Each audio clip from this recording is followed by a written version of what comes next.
Afternoon, happy Monday.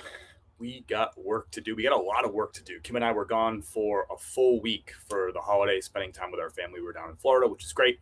Some really nice weather, but that means we got a lot of packages to ship out today. So we are going to be moving and grooving. We're going to be busy. Get yourself something to drink, maybe some popcorn. I don't know what you're doing over there. Whatever you're doing on your side, I hope you're having a great start to the day. Hope you had a great holiday. Love to hear about your holiday. What did you get up to? What kind did you, I bet you yours was a lot like mine, right? Like way too much eating, way too much sweets. And I'm not really like a sweet tooth kind of guy, but I kind of indulged a little bit over the past week. But it was great to spend some time with family. But now we're back. Yesterday was actually, I haven't felt this in like a really, really long time, where I was kind of like dreading like getting back into the routine today, like kind of like the Sunday scaries. I haven't had that in forever, but I kind of had it a little bit last night, not like crazy, but I'm actually feeling, I shook that off and feeling pretty good today. Excited about shipping out all these orders, grateful for every single one. We have something like 45 total orders going out the door for a grand total. I think it's exactly 50 units that we'll be shipping out. But remember, the last time I shipped was not this Saturday, the Saturday before. So we have basically 9 days worth of sales going out the door. So I had some really, really slow days right after the 17th, which is that USPS shipping, Christmas shipping deadline, which is the 17th. And I had a good day on the 17th, and I was averaging like 13 sales a day for December before that. And I dropped right down to like 6, 5, 4. I had a day with 0 sales. I think it was like the 22nd or something like that. So it was really slow, and then picked back up for Saturday and Sunday were both good. I haven't looked at the stats for Saturday, Sunday. 11 sales Saturday, 6 yesterday on Sunday. So that's pretty good. And already 3 to kick off the day today. So, but listen to this. The 17th, I had 12. We'll go back to the 14th. I had 19 sales on the 14th, then 16, 11, 12. That's through the 17th. December the 18th, 6, then 4, then 5, then 0, then 4, then 3, then 2, then 4. And then that's all the way through Friday. And then Saturday, we had that 11, yesterday, 16. So I'm susceptible to slow times too. I actually had to turn off a couple of my stores, my Poshmark, my Mercari, and my Amazon while I was away, because you got to ship quick. Tej is in the house. What's up? Tej says Posh. We'll start up with Posh. Salt is in the house. What's up, brother? Good to have you. Appreciate everybody being here. Second Thrift is in the house. Thank you for saying hi. Love to hear from you. Love to hear about your holiday. How are sales lately? Are you seeing kind of are you seeing that like dip and then back up? I had a lot of people. I went live, like a little bonus live from the garage yesterday. And a lot of people were talking about having a slow weekend. Like they were busy through Christmas and then they slowed down after, which would be very unusual based on my sales trends. I always fall off like on the 17th or the 18th, right after that. Like, it's not going to get here in time for Christmas, so I ain't going to shop for a little bit. I have that every single year. I have 14 orders and 7 on Posh over the weekend. Over half were jeans. There we go. Jeans flying. Nice little weekend there. There you are. I was wondering if it was going on. Watch the Denver video. That's right. So if you haven't already, I dropped a new YouTube video, actually 2 YouTube videos, one this Sunday and one last Sunday, but I'll drop the direct link to my YouTube if you're watching on one of the other channels. If you're watching on YouTube already, you already know how to find my YouTube videos, right? But that's the direct link to my YouTube right there. If you want to go check out the video after this live, hang out live. But went to Denver back in November and recorded a thrift video. Finally got around to editing that. The week before, I published a Charlotte thrift trip video. I went to 10 thrift stores in Charlotte over the course of a day and a half, and I filmed the whole thing and showed you the whole experience. If you like that kind of stuff, check out the YouTube. I have it also linked down below in the description of this video. If you're on Instagram, you can find it by just going to my profile, and you'll find my YouTube linked right there. What platform is better than eBay? I'm not sure if there's a platform that's better than eBay. It's my number one platform. It has been just about every single month since I opened up this business 7.5 years ago. So I don't know if there's a better platform than eBay, Adriana. Thanks for being here. Enjoyed the Denver video. Thank you. Yeah, it's performing really well. People seem to like it. Good morning. I had a semi-slow weekend, but I am not stopping. That is the freaking attitude right there from Peter. Peter, what is up? How are you? I can't believe the price in Denver. That's crazy. Now, remember, that's red, white, and blue. I went to 2 red, white, and blues. So those stores that's how they price, but they always have the tag sales, as you saw, right? So one tag will be 25% off, another color tag will be 50. Usually it's like 250, and then there's one that's 75. So they start with their prices high. If it sits there for a week, it goes to 25% off. If it sits there another week, it goes to 50% off. Another week, it stays at 50% off. And then if it's still there after 4 weeks, it drops down to 75% off, and they blow it out. And that's just kind of how they run their business. They do that all across the country. I've only been to them in Florida and in Colorado, but every store I've been to, that's how they do it for red, white, and blue. They price high, and then they just have those constant tag sales rocking and rolling. Did you record Denver with the Meta glasses? I did. Those Oakley Meta glasses, I recorded with those. You're welcome, Adriana. I'm here for the questions. I love it. There's a great space for it. You have to create business policies in eBay so you can pick the shipping on eBay. Did I miss a question there? But yes, that is a correct statement. What did I miss? Oh, thank you, Moss. I missed that. Your Merry Christmas wishes. I appreciate that, and Happy New Year, everybody, too. Let me know down below. Are you working or are you chilling today? Working or chilling? Kim's got a half day today. She was off. Let's see. She worked 2 days last week remotely, but then was off on Wednesday, Thursday, Friday. She's working a half day today. I think she's working a half day tomorrow, and then she's off the rest of the week. She might have to work. I think she works Friday like a normal schedule. But let me know down below in the chat. Chilling or grinding today? Are you chilling or grinding? I downloaded Nifty. I couldn't get eBay shipping to load into Nifty. Yeah, you'll probably have to do what somebody already mentioned in the chat. You'll probably have to work on your shipping policy situation. And if you have any issues with that, if you're confused about it, the best thing to do is just reach out to the support on Nifty. They're great. They obviously know how to use their platform and all that stuff, but they're smart people. They're responsive people, and they'll get back to you, and they can walk you through any of your hiccups, and they can look at, remember, they have access to your account, so they can look. It's easy for them to answer questions for you because they can see what's going on, right? So if there's an issue that you're having or you're not sure about something, they can tell you, hey, this is that setting that you have to turn on eBay, or this is something you have to change here in Nifty. So that would be my suggestion, is reach out to support with Nifty. They're great. And that's what I did. I just reached out to them whenever I was kind of getting things set up and I wasn't sure about things. Enjoyed the Denver video, and yes, Christmas was slow, but pick back up this weekend. Gotcha. You're following the same train as me, and thank you for the compliment on the Denver video. I just got 2 more sales on Poshmark. Thanks to Nifty. Let's go, Sophia. Sophia's in the house. How are you, Sophia? I'm working. Gotcha. Alicia is chilling, but taking pics like crazy. I like it. That doesn't sound like chilling. I'm going to drink a bunch of coffee, and we're going to ship a bunch of stuff. You have a minimum profit amount after fees and shipping. Do you have a minimum profit amount after fees and shipping? I'd like to make more than $10 per item, but the market dictates what the item's going to sell for. So sometimes you have to let it go for less than that. But yeah, I'd say that's a pretty good number. Try to get $10 more after all the, net after all the fees and stuff. I think that's what you're asking. Full-time job, but about to go full-time as reseller. Let's go. The Cozy Channel. Making sure my ducks are in a row with the money. That's good. Yes, definitely. It's a big step. I'm excited for you. Let us know how it goes. When does that kick off? Like, when's your last day of the full-time job? Like, when is it official? Boy, that's really exciting. That's cool. And terrifying at the same time. I remember when I pulled the plug on my full-time job just over 5 years ago. It was December the 6th, I think, was my last day. So this time, like right now, in 2020, I was probably pretty, I felt the pressure of going full-time for sure. Now you always got to feel the pressure. You own your own business, but it was a little different those first few months. I had my ducks in a row, but I definitely needed to hustle to get my income to where I wanted to be. So wishing you the best, the Cozy Channel, and I hope you share updates with us as you go. Chris, do you mentor? I need a mentor. I don't do any one-on-one stuff at the moment, Jay and Queena, but I appreciate you thinking about me for something like that. How much do you have to pay on Nifty? How much do we have to pay on Nifty? I think you're asking about Nifty per month, and that's is that Johan? It depends. So I'll drop, if you go to there's a link in my profile if you're on Instagram where you can check out Nifty. It's a free trial link, right? And it will show you on that link, you can check out all the different plans and all the different pricing. It just depends on which plan that you pick. My plan, I pay $69.99 a month. Your second question is it worth it?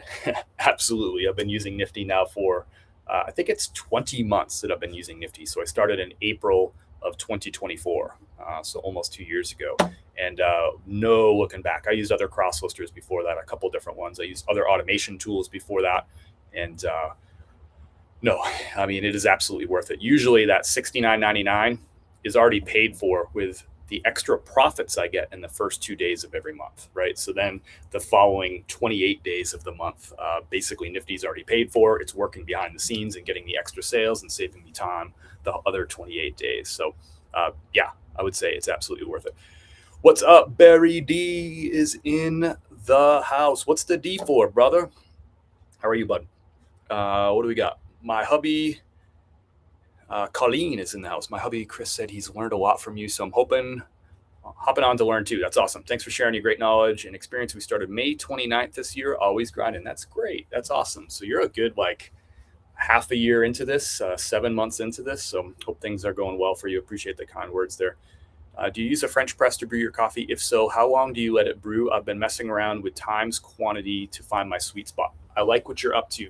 Yes, we actually did a French press, and I'm working on a cold brew from last night. So this is the dark roast cold brewed with a little bit of oat milk. So that's what I'm working on. Kim's working on a French press. She typically likes to let it sit a little longer. She's more in like the 8 to 10 minute range. I tend to like it a little bit more like 6 to 7 minute range, but I like it either way. And it also depends on which coffee that you're using. So with the dark roast, I'll sometimes let it sit in the French press for a little bit longer. But the light roast, I don't like to do that. The light roast, I'll be more like 5 minutes, maybe 6 minutes with the light roast, and the medium roast is somewhere in between.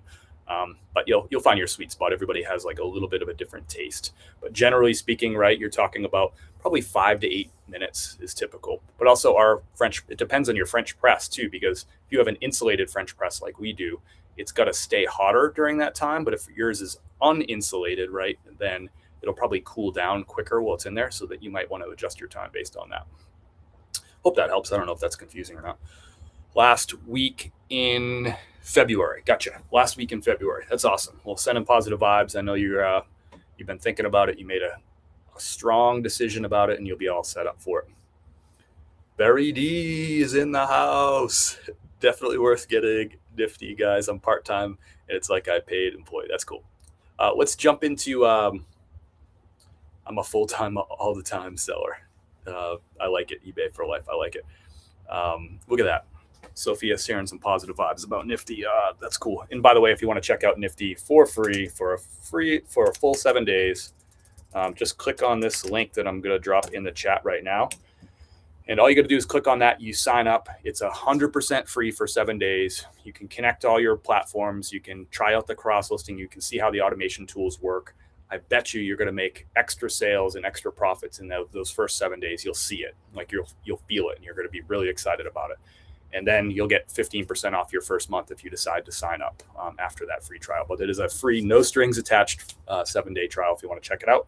And I think you'll see the difference. And that's the whole idea. Just try it.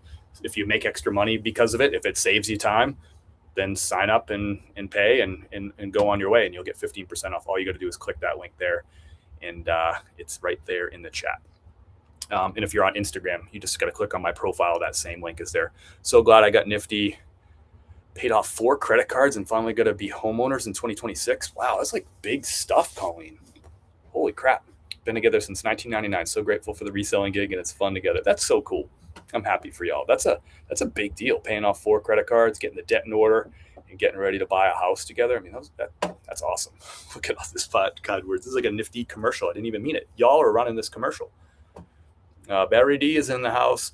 I'll definitely look into it. Thanks for the info. One last question. How do you do when you want to take vacations? No posting every day will drop your sales or not. I'm new to this. So if you're going to take a vacation, right, you're probably going to see lower sales.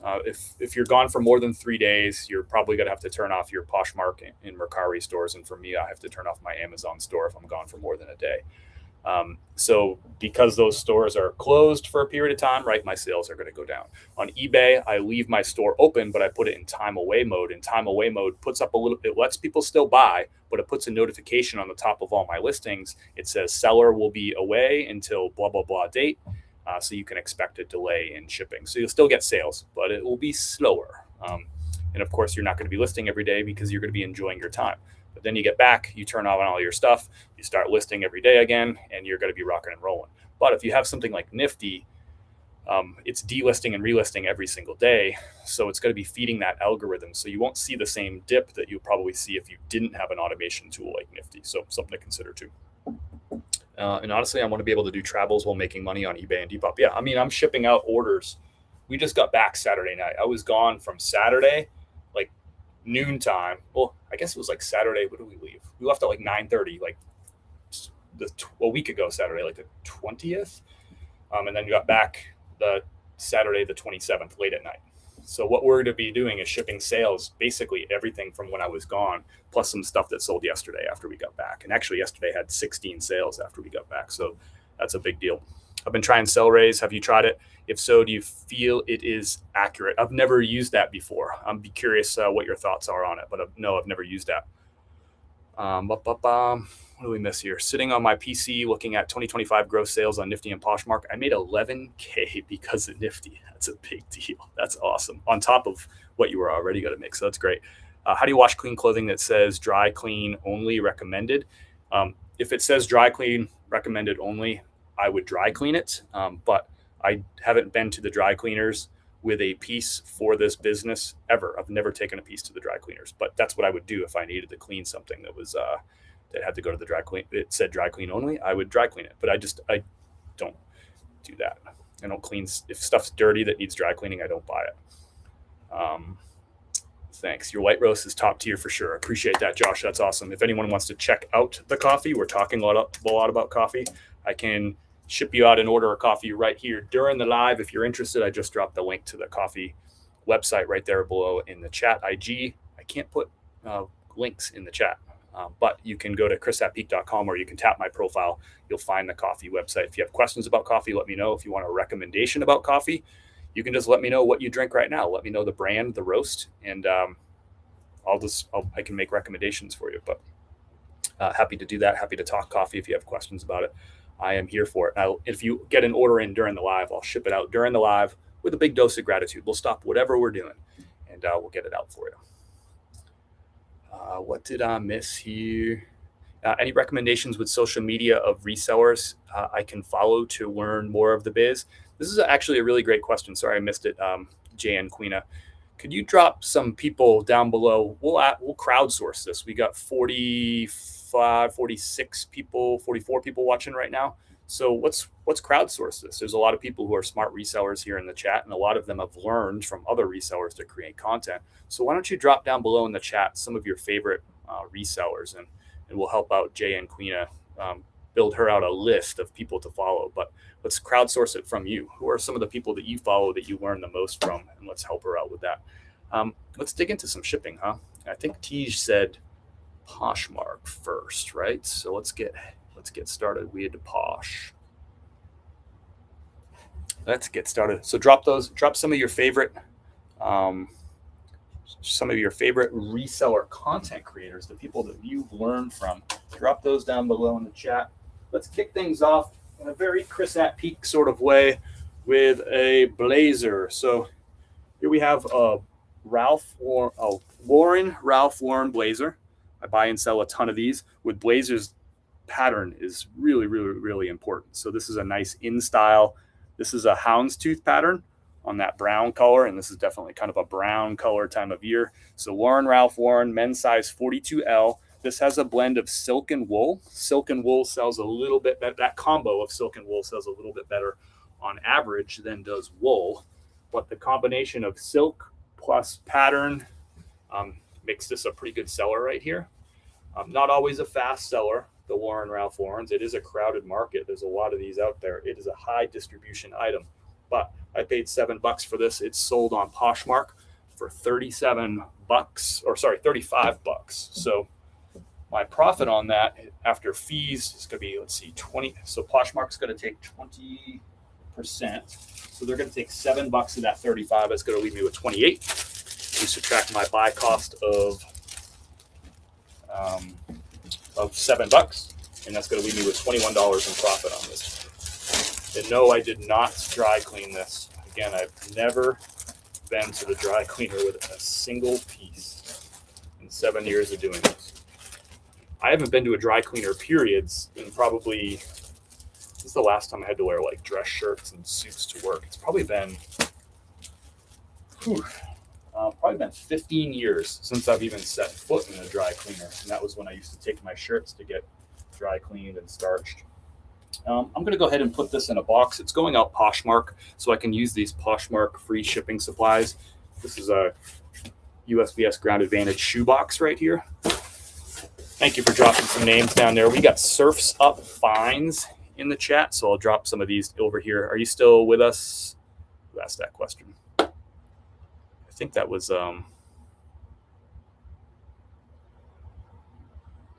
what did I miss? Jay and Queena. Are you still here, Jay and Queena? So here's some of the, she's over on IG. Here's some of the people that were recommended. Surfs Up Fines is one. Milky Flips. These are people I actually watch and learn from. So we'll drop those in IG there for you. Falcon Fines. Never heard of that one. I'll drop that one in there. Falcon Fines. And actually, I'll just put these comments up on the screen right there, so you should be able to see those up on the screen over there in IG. So that's what I'll do. I'll just highlight those comments so I don't have to type them all. Is there a monthly cost for Poshmark, or is it 20%? No monthly fee. It's just a 20%.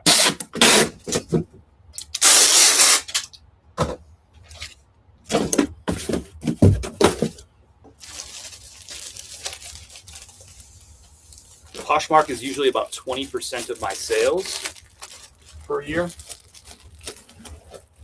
It's my second biggest platform. So this blazer is going out to Leslie. Thank you, Leslie.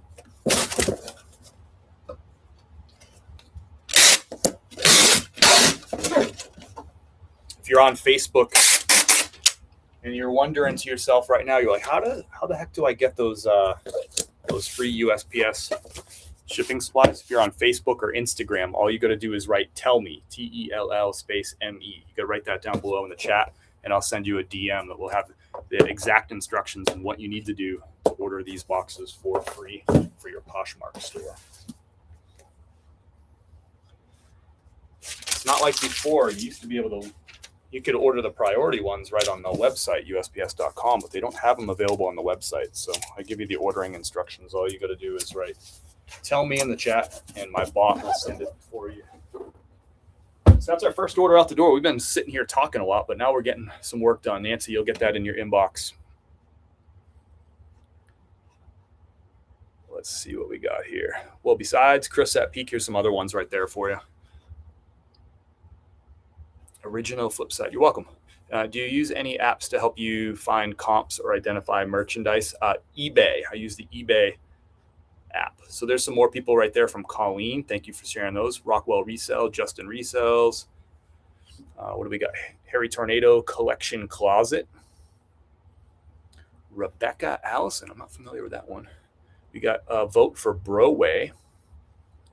Surfs is on vacation, but he will be back Monday. Thank you for Surf's schedule, Sophia. I appreciate that. I need to keep up with his schedule. Old school one, the Bin Pickers. They just returned to YouTube after a long break. Interesting. I'm not familiar with them. That's cool. Thank you for sharing. What did I miss here? Yeah, I was on a Whatnot Live last night. And shocked a seller had to tell multiple people to wash if they smelled an odor, as the person specifically asked about odors. If I'm wearing, washing. Gotcha. I'm with you on that, I think. Already received. Right on, Nancy. Ryan, you'll have to spell it out. No hashtags. Tell me like write it like that, like Amanda did. TELL space ME. The hashtag won't trigger the bot. Next up is a pair of Travis Matthew pants. Just listed these Saturday and they sold Sunday. So 24-hour sale right here. This model is called the Open to Close Tech Chino. How do I know that? On the inside tag, there's a style number. I just Googled Travis Matthew and entered that style number. The style number is 1AA242 if you care. And then that brought me to listings. Like, it was probably the Travis Matthew website. And from there, They told me exactly what the model was, so I put that in my item title. So my item title is Travis Matthew Open to Close Tech Chino Golf Pants, men's 38 by 30 gray. So these are going to Chad. So again, 24-hour sale. I paid $5 for these. They sold for 26. Now, Travis Matthew is a brand, in general, does not sell like it used to. But every brand has items that tend to sell a little bit better than others. Travis Matthew golf pants still sell pretty well, especially if you can get a model like that. If you look up the style number, then people know exactly what they're looking for. And instead of buying these for $100 on the Travis Matthew website, they're happy to pay $26 on Poshmark for a lightly used pair. So out the door, thank you, Chad. Travis Matthew golf pants out the door on Poshmark. So Poshmark's going to $26 sales. Poshmark's going to take 20% fees. That means they're going to take $5.20 for themselves. That leaves me with $20.80. I paid $5 for the pants. So I made $15.80 on those right there, and used free USPS shipping stuff for that too. So I didn't have to pay for that little bag there. All right, here's a bundle sale. $138 bundle sale, 4 items. I'm excited about this. I'm going to make, I think I did a post about this today. I think I'm going to make like $57 on this bundle. But what my buy cost was high on this bundle because one of these jackets I paid up for. I didn't want to, but the thrift store knew what they had. This is called the Athleta Wetland Trench Raincoat. So it's a big, long, like almost knee length jacket right here. Might actually be knee length. So women's size large Athleta. I paid $40 for this jacket because I figured I could flip it pretty quickly for $80 and probably make about $25 or $30 in profit.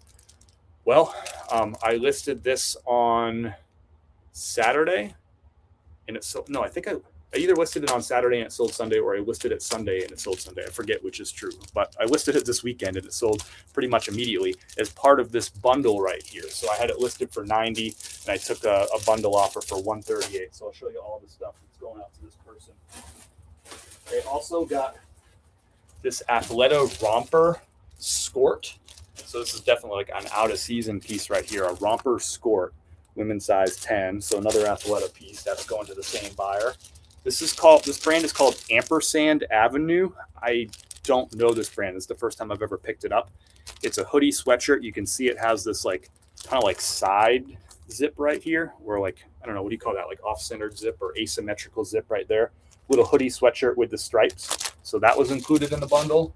And then this is an LL Bean soft shell jacket. So I just picked this up a couple weeks ago. Actually, this was in a video I did where I bought a whole bunch of stuff, like good stuff, all off one rack. So this was in that bunch. So LL Bean, 2 Athletas, and an Ampersand Avenue, all going out the door for $138. So I'm going to put this in one of these big boxes. Again, I can use free USPS Grand Advantage supplies from Poshmark. So I'm going to use one of these big ones right here. It's about 12 by 12 by 8.5. So big old box right here. Cleared out our utility room over the weekend and put 2 shelving units, a photo area, and got my new thermal printer up. And we'll go, that's got to feel good, Armstrong. That's got to feel real good to kind of get your space all set up. That is a good feeling. That's such an important part, right? There's 3 things in becoming a successful reseller. One is finding good items to sell and getting good at finding good items to sell. Number 2 is getting good at putting up listings that will get you sales. So you got to get good at actually selling the stuff once you buy it. Good photos, cross-listing, all that stuff. Then number 3 is building efficient systems for both sourcing and for listing and shipping, right? And it sounds like you're putting together that part 3. Number 3 is getting that efficient system so you can do all of the above, listing, sourcing, shipping, in an efficient manner so you can scale your business. So I like what you're up to over there, Armstrong. So this bundle is going out to Erin. Remember, Poshmark bundles can be up to 5 pounds. And the buyer just pays whatever it is, $8 and change for shipping. No, it went down, right? After they changed, it's like 7 something now because they changed to ground advantage. I forget what the buyer paid it.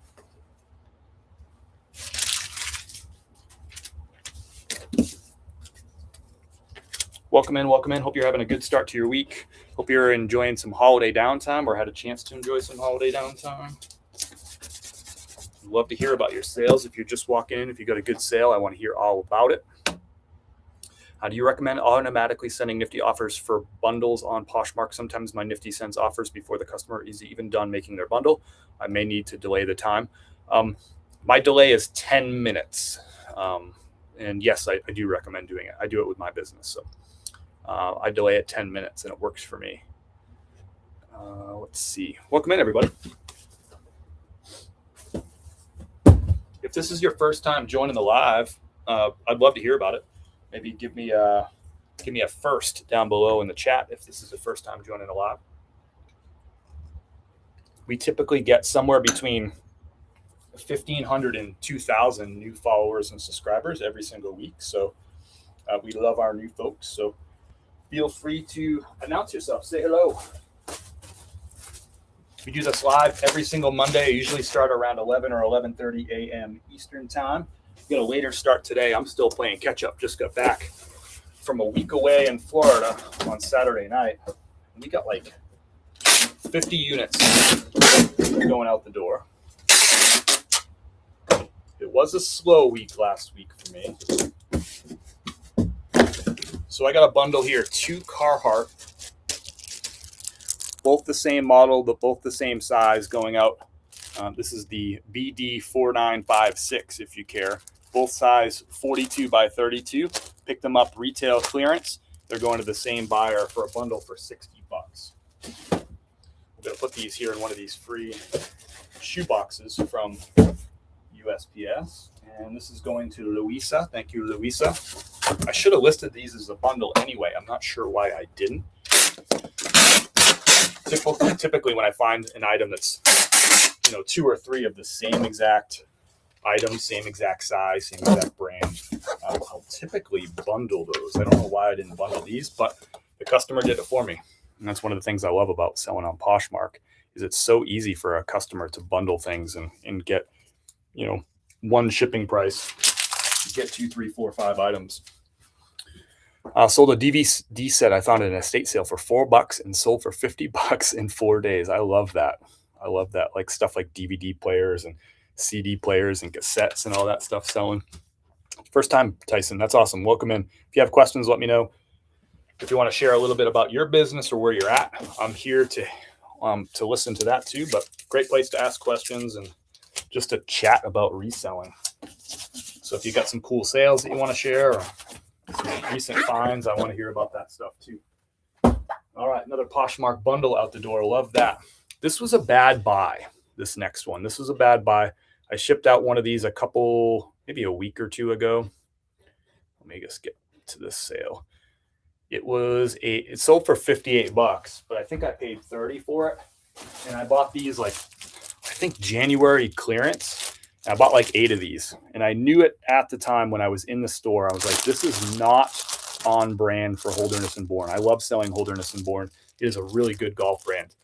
But every brand has their things that are on brand and things that are off brand. And for Holderness, what I really look for is more sensible, like plain, like solid colors or like sensible stripes. But you can see this has got like that Nordic pattern to it, which is cool.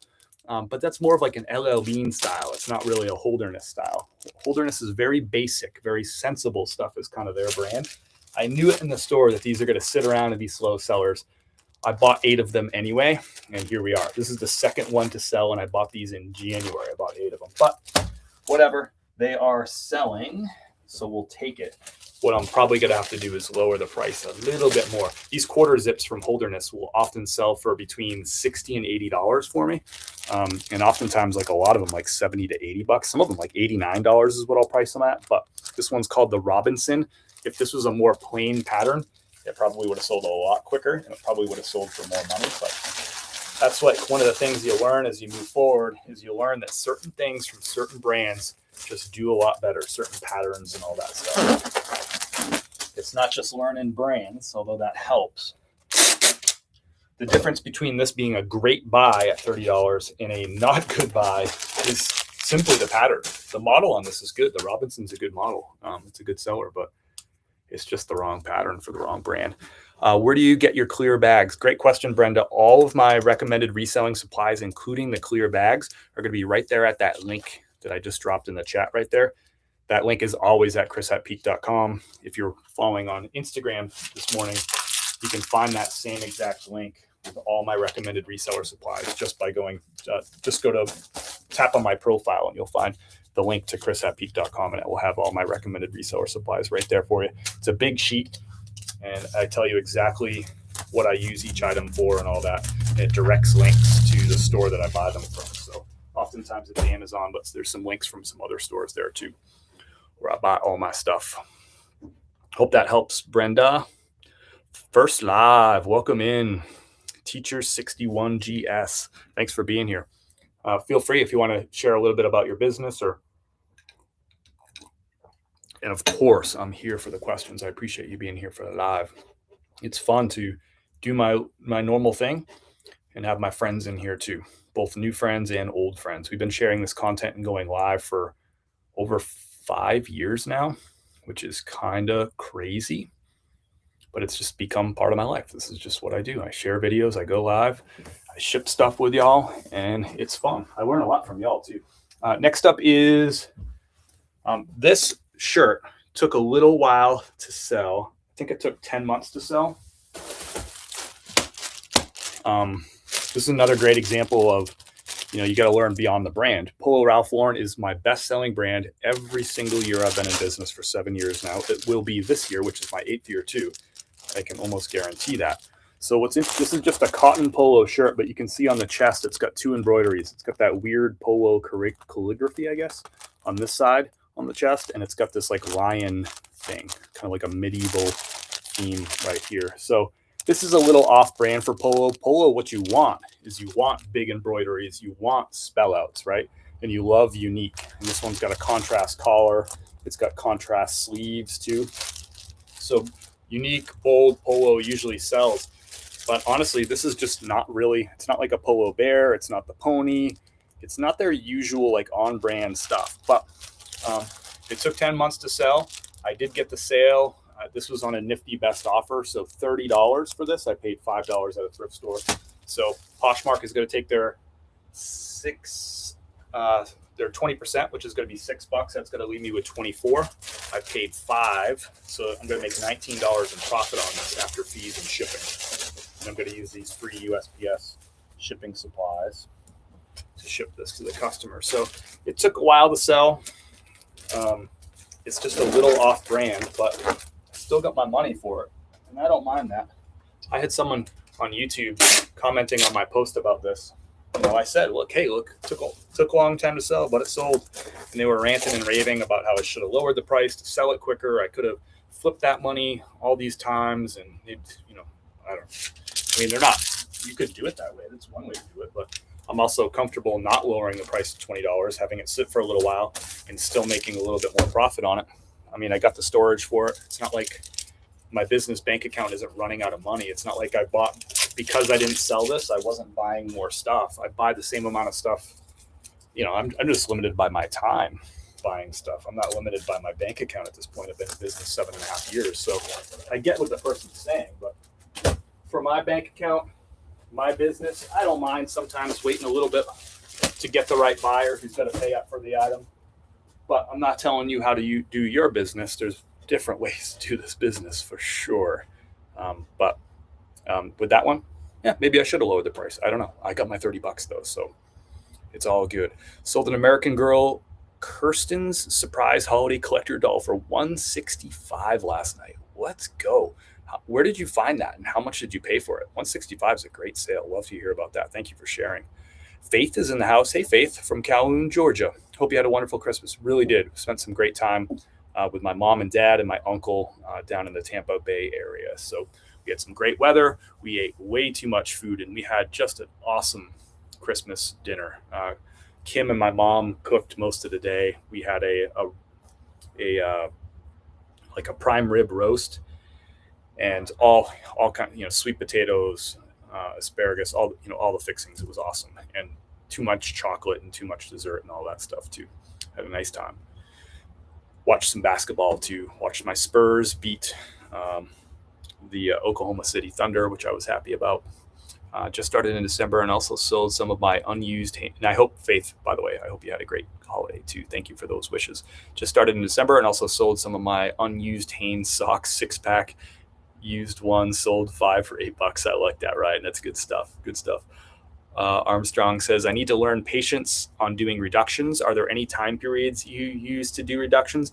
I don't. I just will go in from time to time and I'll say, I'll get to lower some price on some older items. I don't really have like this, like a system for it. I probably should, Armstrong, but I just do what I do. And I'm not perfect, but I don't have a system, but it wouldn't be a bad idea. I know people that do systems, like, if it's still listed after 90 days or 60 days, they'll lower it by 5%. If it's still listed at 90 days, they'll lower it by 10%, et cetera, et cetera. I think it's smart, but I just don't put a lot of, that also takes time to execute some of that stuff. So I just, I don't do it as often. I don't really have a great system. Retired teacher, and I supplement my retirement by reselling. Awesome. Mainly clothing on eBay, but also Mercari, Posh, and local Facebook sites. Thank you for sharing. That's awesome. I appreciate you being here. Thanks for jumping into your first live. And that's great. What a great thing to do to supplement your income after retirement. I love it. I'm full-time with this, and I don't think that means I should be placed on a pedestal because I'm full-time. Everyone makes their choices for their choices, but I think reselling is a great side hustle. I think it's a great supplemental income. I think it's great for stay-at-home moms. I think it's great for people who are caretakers and they can't, have a traditional full-time job.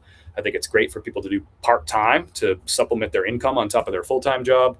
I love it as a side hustle. It's just to make some extra bucks and kind of like have your own thing and, feel like, okay, cool, I'm doing my thing and on my terms and on my timeline, on my schedule. And I love that about the side hustle of reselling.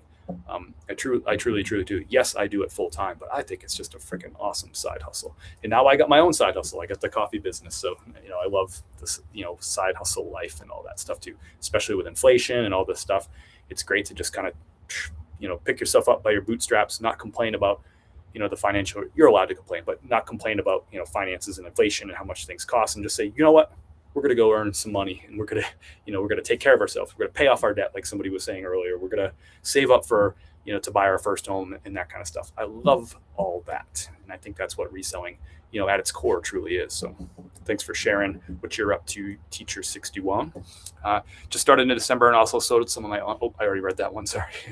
How often do you have sales? Not very often, Tyson. Typically what I'll do is I'll just lower prices. Since I list on eBay, Poshmark, and Mercari, I'll go into Nifty and I'll lower my prices for items across the board on all the platforms, as opposed to like running a sale on eBay. Although of course I've run sales, numerous times, right? But what I've tended to do this year is more lower the price across the board. Y'all, really warm yesterday, like not really warm, but in the 50s, which is nice weather for this time of year here in the mountains in Asheville. But today, our high temperature was like early this morning, and all day long, it's just going to get colder and colder as this front moves in and the wind is picked up. You'll see me looking out the window every now and again because I'll hear like the wind like howling out there. So we got some weather moving in. I think we're supposed to get maybe like a quick shower tomorrow morning as this front passes through, but it's going to be cold tomorrow. And then it's going to warm up, I think, later on in the week, if you care. What's up, Frenchie? 4 sales today. Nifty has been good to us. Awesome. Happy Monday, Frenchie. Thanks for popping in. Always good to have you. If you list something and it sells within 10 to 15 minutes of listing, does that mean it was priced way too low? I don't think so. I think you freaking did an awesome job by getting something out the door in 10 to 15 minutes. If you ask me, shoot, you probably didn't even have time to put it in inventory. But yeah, that's a common thing. You hear people say that all the time. They're like, maybe I should have priced it higher. I'm like, it sounds like you priced it just right because you got it gone and you put your profit in your pocket and you can move on and buy more stuff. I don't know. That's just the way I feel about the whole thing. You asked. Next order is going, this is a Bulwark. This isn't like an awesome like Bolo brand or anything, but I do pick them up if I can get them cheap. You can see the logo right there, Bulwark FR being flame resistant. So this is a workwear brand. It's kind of a lower end workwear brand, but People buy workwear stuff, and this actually had a little flaw on it. I don't remember what the flaw is, but let's click on it. I put asterisk read in the title, so I know there's a flaw. So let's read what the flaw is. I have a close-up photo of it in my photos. Okay, it looks like a cluster of spots like on the knee of the pants, which is workwear. So if someone is going to buy it, even with that, would it have sold faster if it didn't have those spots? Yeah, probably. Because here's the thing, when you're selling online, there was probably 100 of the same exact pair of pants listed in the size 35 by 33. So if somebody's going to choose my one with spots over the one without spots, then they're probably going to expect to pay a little bit less money. So that's the whole thing. Now, it would be different if I had a brick and mortar, right? And this was the only pair of Bulwark FR 35 by 33, right?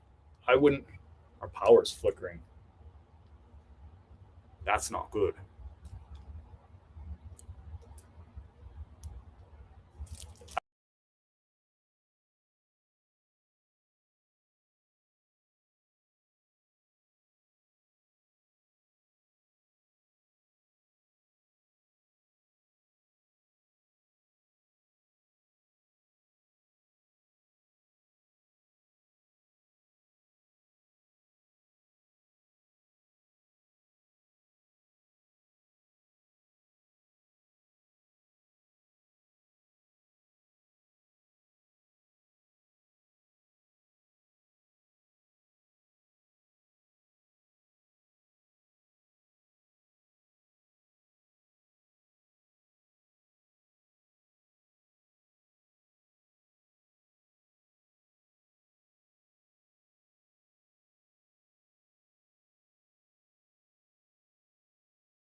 I don't know if that worked.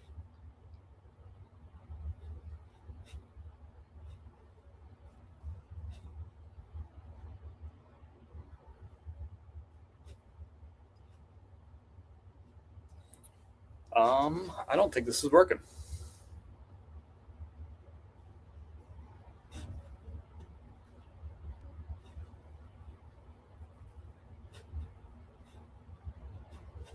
Ooh, might be working on Instagram.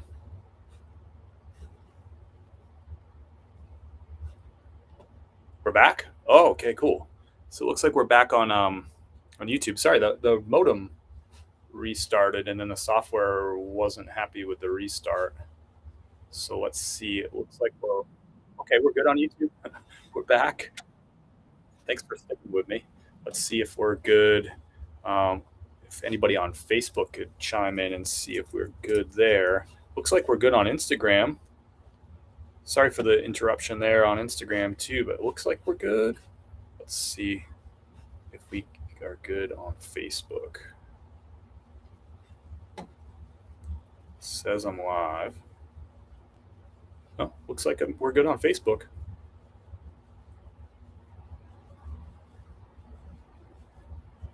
I think we're good on Facebook. All right. Well, you didn't miss anything. All I did was just pack and ship that Bulwark pair of work pants.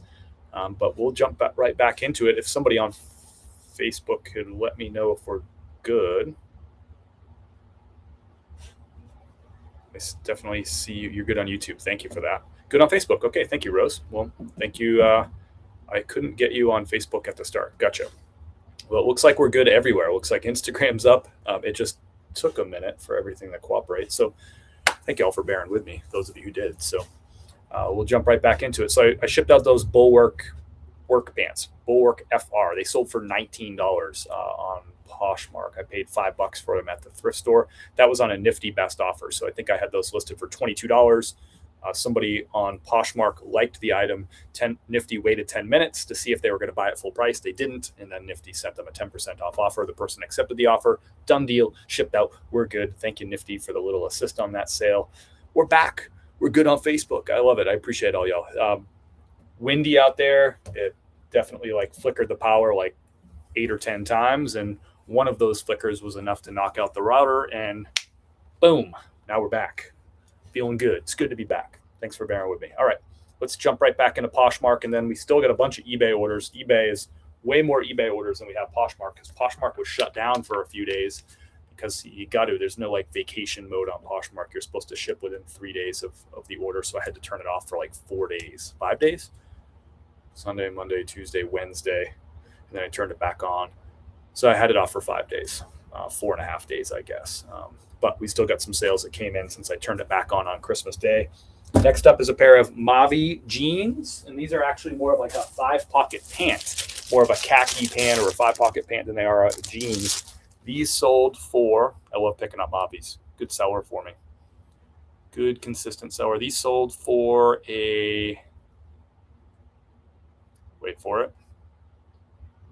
These sold for full asking price. Oh, sorry. This is a best offer, $24. I went back and forth with this customer. Got them for $24. Men's size 34 by 34. These are the Mavi Sack is the model on here. As always, when you're comping pants or jeans, comp based on the model and the size. Sometimes you'll find yourself some winners on sell-through rate just based on the model and size. Don't just comp Mavi jeans or Mavi pants. You gotta comp it based on the size and based on the model as well too. Remember, it's not just the brand. You got to look beyond the brand. Good on Facebook. Thanks for everyone for bearing with me with a little interruption there. I just started Nifty today. Hope it works out. Still learning. That's awesome. Like anything new, right? 10 Hemlock, you'll have to tinker with it. You'll have to learn the little intricacies of the software and stuff. But I think your on ramp will be pretty short. It's pretty easy to use. Will you run into a kink along the way? Probably, but you'll figure it out. I love the way jeans and pants fold up in stores. So neat and tidy. It's the little things, right? Mostly. All right, let's get these shipped out. And these are going to go nicely into one of these padded envelopes free from USPS. And these Mavi pants are going out to Daniel. Thank you, Daniel. These are going to St. Mary's, Georgia.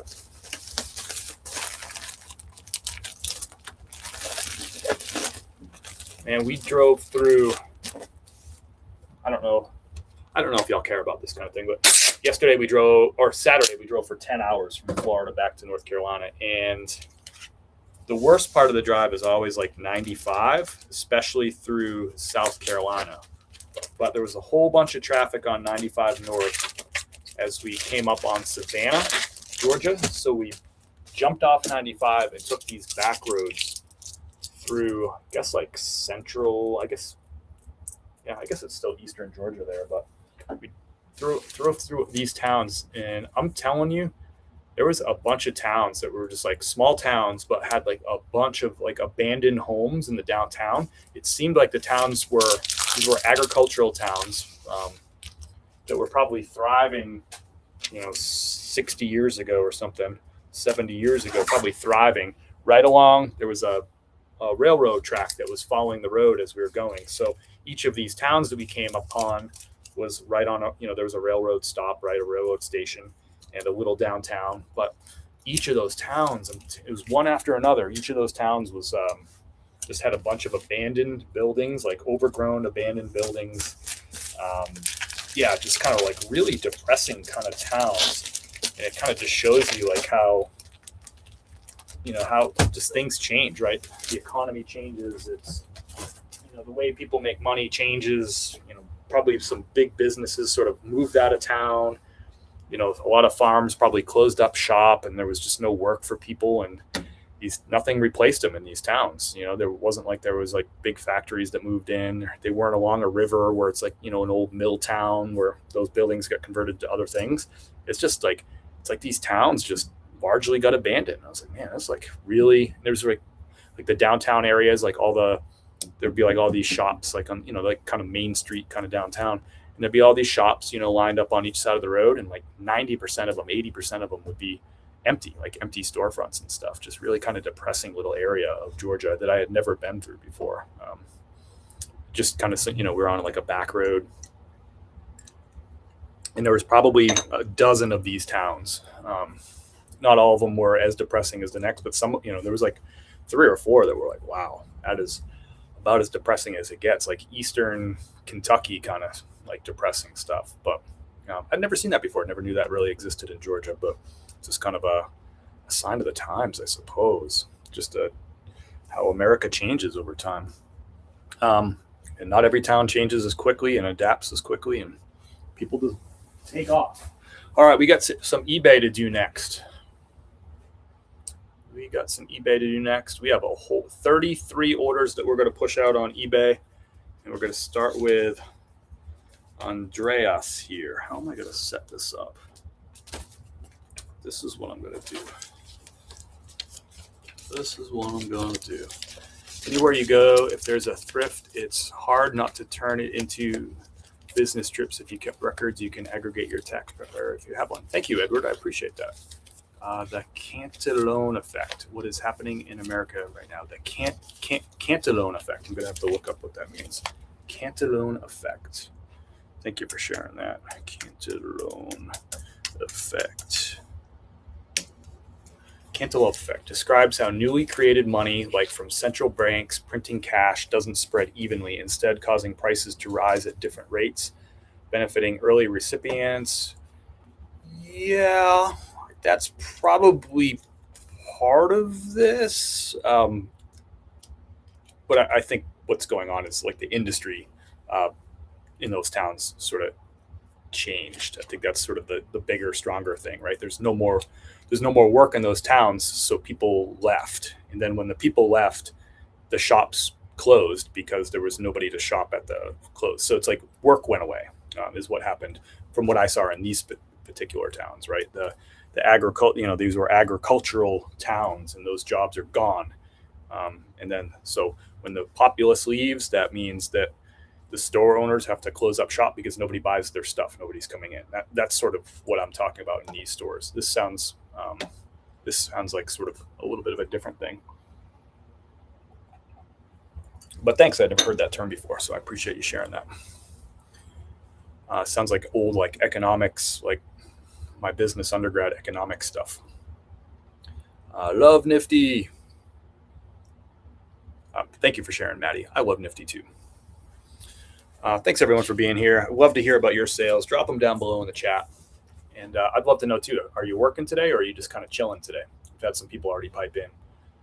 I don't know how hard I'm going to work after I get all this stuff shipped out. We'll see. I got some content stuff to work on for sure, but I don't know if I'm going to do any listing or sourcing. I don't know. I haven't been to one of my hit to local thrift store. We'll see. One day's always kind of play it by ear for me. All right. First order is Polo Ralph Lauren. This is going out to Andreas. This particular polo shirt took a long time to sell, and this is definitely going to a freight forwarder. Actually, in the address, it's going to Durrell, Florida. Durrell and Miami are the two cities that I ship to more than any city in the country. And it's funny, actually, the next order after this is going to New York, which is the biggest city, right?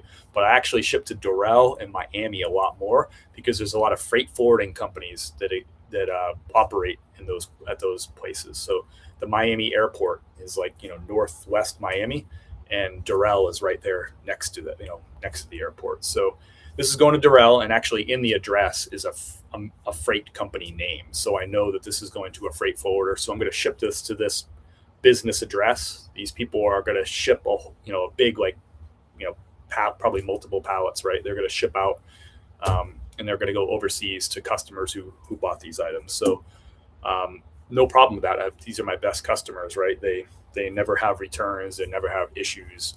And they just go to the customer. It's a beautiful thing. And it's oftentimes new with tags items more often than not, but not always. But I do a lot of Polo, a lot of Levi's through these freight forwarders. So this one took a little while to sell. It sold for full asking price, $53.99. Polo Ralph Lauren, gray polo shirt. And it's got the flesh pony or the multicolor pony right there on the chest. So we'll get this shipped without. I have people ask me all the time, if it's okay to ship to freight forwarders and stuff. But yeah, absolutely. Those are the best customers for sure. And part of the reason is you're protected on eBay. So say this person shipped this shirt out to, I don't know, Austria, and their customer in Austria gets this shirt and, they didn't like it or something, right? And they want to return it. And they tried to open up a return, and they want me to pay for the return shipping label from Austria. eBay, all you got to do is contact eBay and just let them know that you shipped it to a freight forwarder or a reshipper, and that the person wants to return it from overseas. As soon as somebody ships it from the location that it was delivered to, their address that's on eBay, as soon as it's shipped to another location, that person loses their buyer protection. So every buyer on eBay has buyer protection, right? Where if something went wrong, there was a stain, it was undisclosed, right?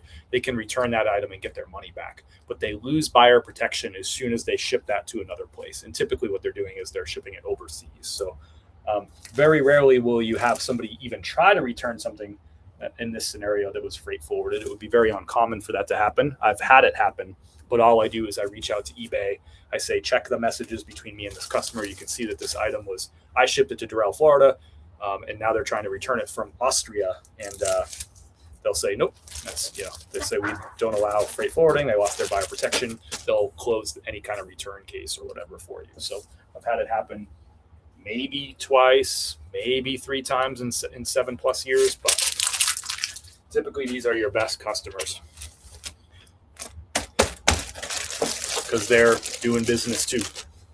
Nifty is the best for cross-listing on the market. I agree 100%. Agree. I never thought I would say this, Vocal, but you're right. I agree. I sold an Eagles t-shirt during the game yesterday. It's shipping to Philly. It's not work when it's fun. I'll be having fun today. I love it. Piece of scrap. Thanks for bringing that positive energy. Congrats on that sale too. I like that. Working my 7 to 4. I need to take pictures after work. Last week, I did go to a new thrift store and hit the mother load on Polo Ralph Lauren men's shirts and other good brands. I love to hear that. Thank you for sharing. Amanda hustling with the full-time job. She's got the hustle. She's got the new thrift store with the good finds. I love it. Thank you for sharing. I just tried Nifty last week, and it already bring me 177 after fees on Depop while still in 7-day free trial. That's crazy. And that's why I tell people, sign up, give it a try, see how it impacts your business. Don't take my word for it. I'm just some talking head on the internet, right? I don't know what I'm talking about. give it a try. Try Nifty for free and see if you like it. I'm going to go ahead and drop my link for the free trial. And if it works for you, sign up. And, of all the trials we have, it's like 95% of the people that sign up for a trial through my link end up signing up for, in paying and getting the 15% off their first month.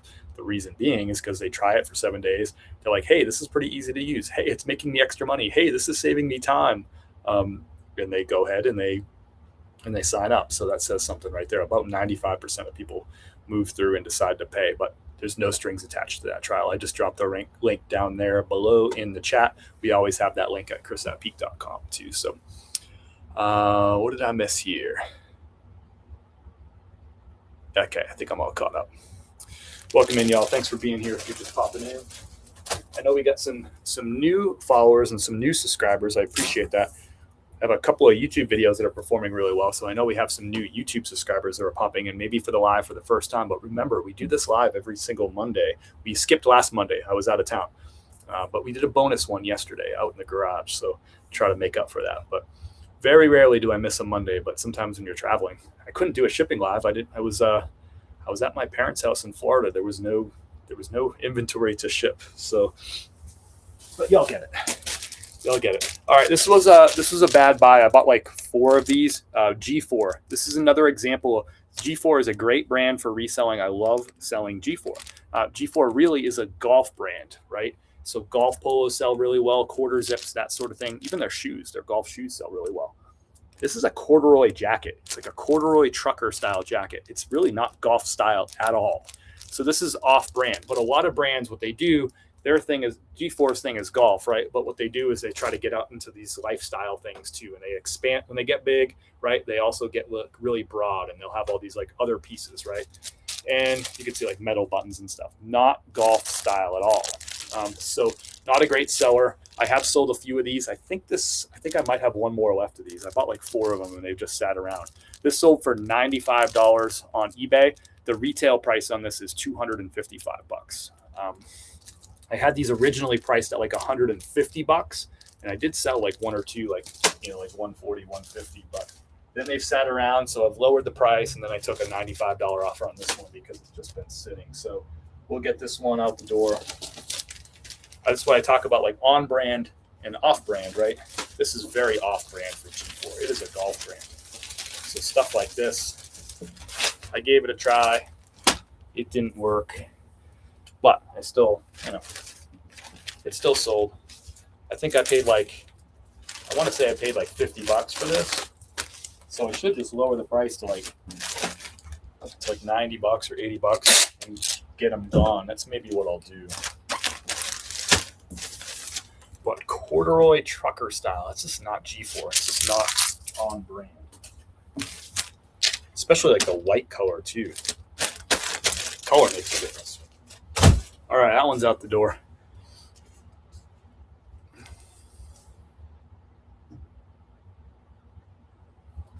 That one's out the door. Lisa got an order for Duluth.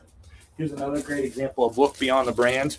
This Duluth, if you look really closely, there's a tag on the top there. So there's the Duluth tag, but this one right here says Magna Ready. So what it has is these buttons. Let's see if I can show you. Might be hard to do. Yeah, see that top button? It's magnetic. So it actually has a button, like it looks like a button, but it's a magnet. I don't know if you can hear that. And I don't know if this is, some of them have like all of the buttons are like that. Yeah, this was one of the ones where all the buttons are like it. Some of them, it's just like the top button will be like that. This one, it's all the front buttons are all magnets instead of buttons, but they look like buttons, right? See the buttons right there? So it's called Magna Ready. Tends to be a pretty good seller for Duluth. Sells better than the regular cotton button downs. This one sold on a best offer for $20, and the buyer is going to pay $6.95 shipping for this. I paid $5 at a thrift store. So that's one of those beyond the brand. This is also a wrinkle fighter too, and those tend to sell pretty well for Duluth too. But definitely the Magna Ready is something that people look for. I definitely put that in the item title as a keyword to help the right buyer find this piece too. So Duluth Trading Magna Ready. Sorry, just got to look at something real quick. And that one took 88 days to sell, so it took 3 months to sell.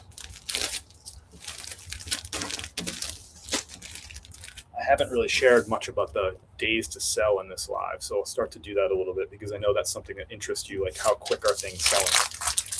This next sale actually is a really quick sale. So thank you, Lisa, on that one. Probably like a $12 profit on that piece right there.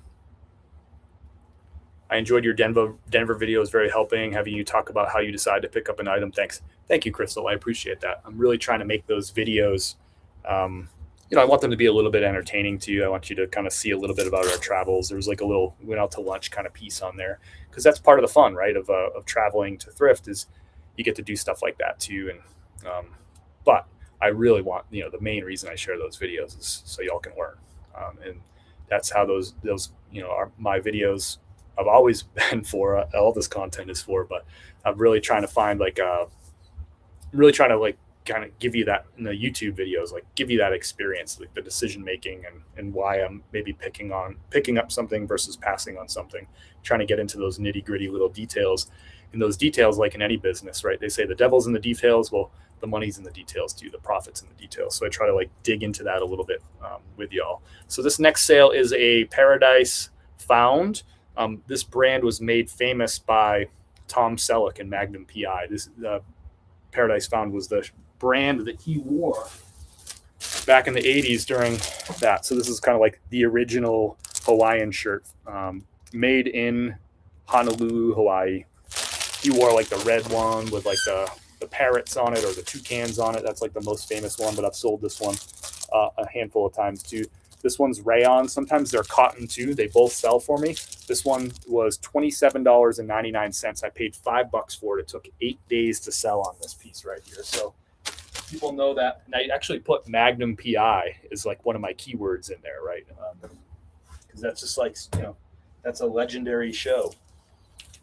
When you think about Magnum PI, you think about Tom Selleck rocking short shorts and freaking in Paradise Found Hawaiian shirts. So there you go right there. What a great show, by the way, too. They did like a reboot of that, like with some other people. I think I may have watched one episode or a couple episodes maybe, but nothing like the original. So this one's going out to Gary. Thanks, Gary. This one's actually going international through eBay's international shipping program. I know that because it's going to an address in Glendale Heights, Illinois. That's where they have eBay's international shipping facility. So all I got to do is pay for the shipping label to get it to eBay or to the eBay's facility, and they're going to handle shipping it to wherever it is going across the world. I'm kind of curious just to see where in the world are people buying Paradise Found t-shirts. So let's look at the you can see the destination address. I'm gonna go take a look. If I look at the order details, it's going to Australia, Western Australia. So there you have it. Maybe a Magnum PI fan, but that's the beauty of this. I just got to ship it to Illinois, and that shipping label cost me $4.99. The buyer paid $6.95 shipping. My profit on that shirt is going to be a beautiful thing. I'll actually give you the exact details of the profit on that. I love sales like this. I'm not getting rich on this one sale, but you do this, 12, 13, 11 times a day, and this stuff adds up. So after all fees and the shipping label and all that stuff, I'll be left with $22.73. I paid $5 for this at a thrift store. So my profit is $17.73. Again, not getting rich on that one sale, but we don't sell one item per day. This stuff adds up.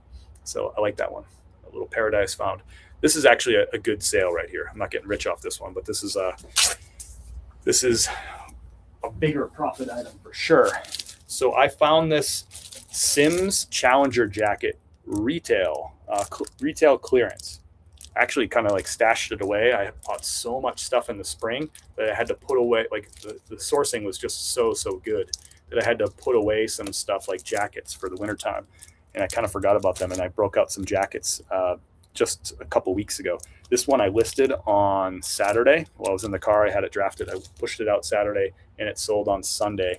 $129.99 on this piece right here. I think I paid $25 or $30 for this, and it's a Sims Challenger waterproof fishing jacket, and it sold like so quick. This is going international too. It's going to that same Glendale Heights, Illinois address. Now we got to look at where this one's going. So really good profit on this piece right here. And I've shared the stat with you before, but 50% of our profits every month come from items that profit me between $10 and $20 an item, right? 50% of the profits come from $10 to $20 profit items. The other 50% comes from items that are $20 plus, right? And this is obviously in that $20 plus. So we love the little sales just as much as we love the big sales, because at the end of the month, we get about 50% of our profit from both of those categories. So this is going to Estonia. I wasn't expecting that. So that's interesting. So again, I just got to ship this to Glendale Heights, Illinois. That's where eBay's international shipping facility is, and they're going to take care of getting this out to Estonia, and they charge the buyer shipping for that overseas shipping. They took care of like anything to do with import fees, taxes, all that crap. eBay's international shipping program they deal with all that stuff. I don't have to deal with all that. Was it less expensive to mail it than pay for another suitcase on the return trip? Yeah, I can tell you I should have included that in the video, but we were kind of like running around that day. I had my friend Jess, chauffeuring us around, and her boyfriend, and I just didn't film, but I can tell you I would have liked to. Let's see here. I'll tell you exactly how much that shipped back for. Just got to find the shipping label here.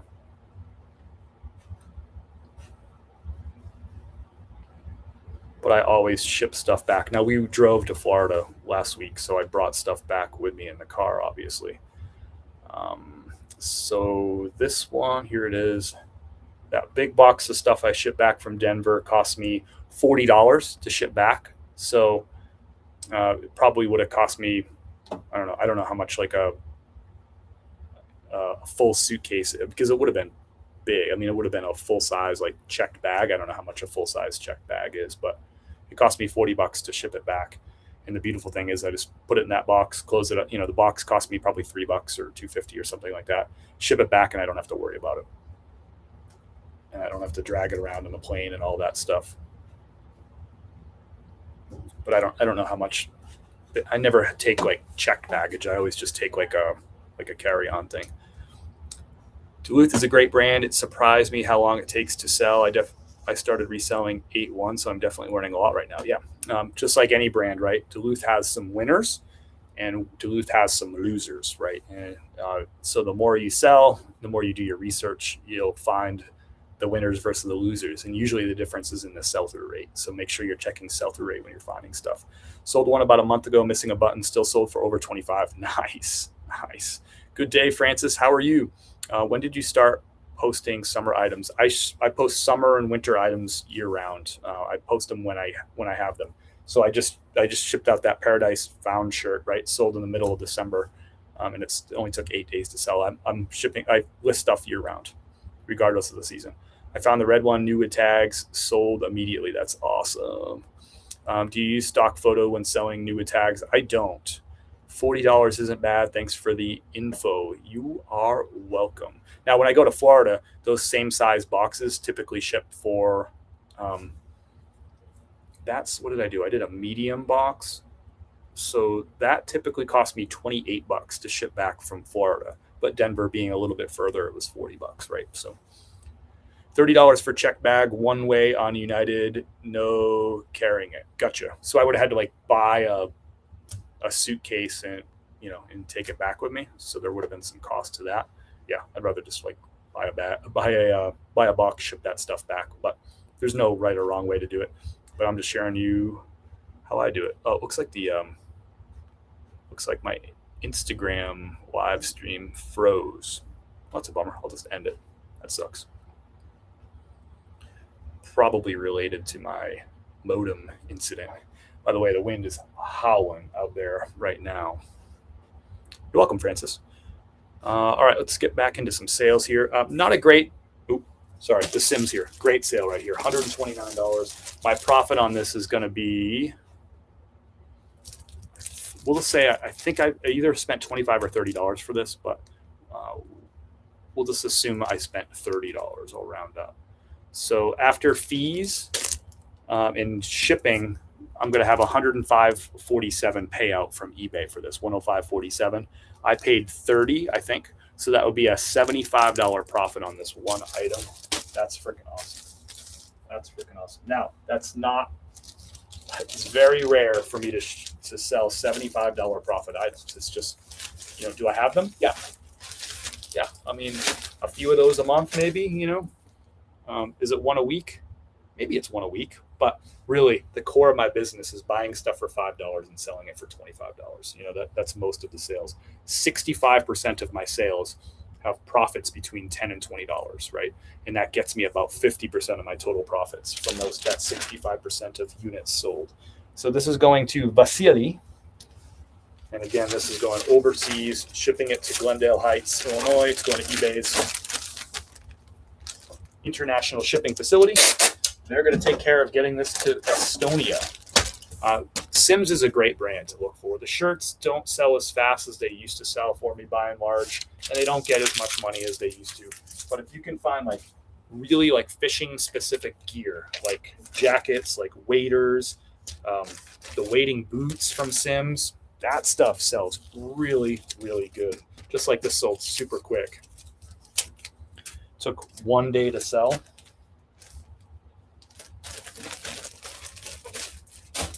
Out the door. Love that one. Love that one. I thrift a suitcase, but I also ship boxes back. Both work. Exactly. Dealer's choice. Either way works. For sure. I do most of it in Florida, so it's always like $28 for a box. So like $28 to ship back a big old box. Next up, I'm not even sure if what I got would have fit into a big suitcase. Maybe it would have. We got a brand new with tags, Levi's. I always pick these up if I can find them between $12 and $16. I usually only pay as much as $16 though for the 501. So this one I probably paid between $12 and $14 for. This is going to, hold on. Did I skip one? I did. I skipped one. Hold your horses on the Levi's. This is a Vineyard Vines flannel. I don't know why I skipped this one.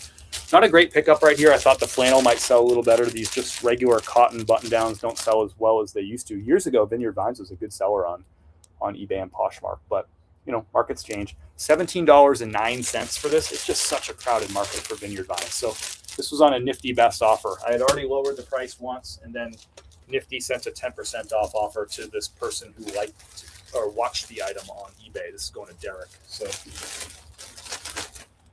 thank you, Nifty, to help me out on getting rid of this old inventory. Vineyard Vines. It's like a really lightweight kind of flannel, brushed cotton kind of shirt. Do I pick these up still sometimes? Yeah. Should I? Probably not, but I definitely wouldn't pick them up if I didn't have cross-listing and automation tools. I wouldn't pick up Vineyard Vines shirts because, without the benefits of cross-listing and automation, this would be a really difficult item to move. It was anyway, even with those things in my court, but Nifty got it gone. So there you have it. Next up is that Levi's. This sold on a Nifty best offer too, so $30.60. These are Levi's 541. They're brand new with the tags. I paid between $12 and $14 for these on retail clearance. So $30.60 on these. Not a huge profit item, but this is just a good, consistent seller for me. Fills up the store. Still probably got me probably $15 worth of profit on this. $34. Take out some fees. Probably like $6 in fees. 28. Yeah, I probably made $14 or $15 on this.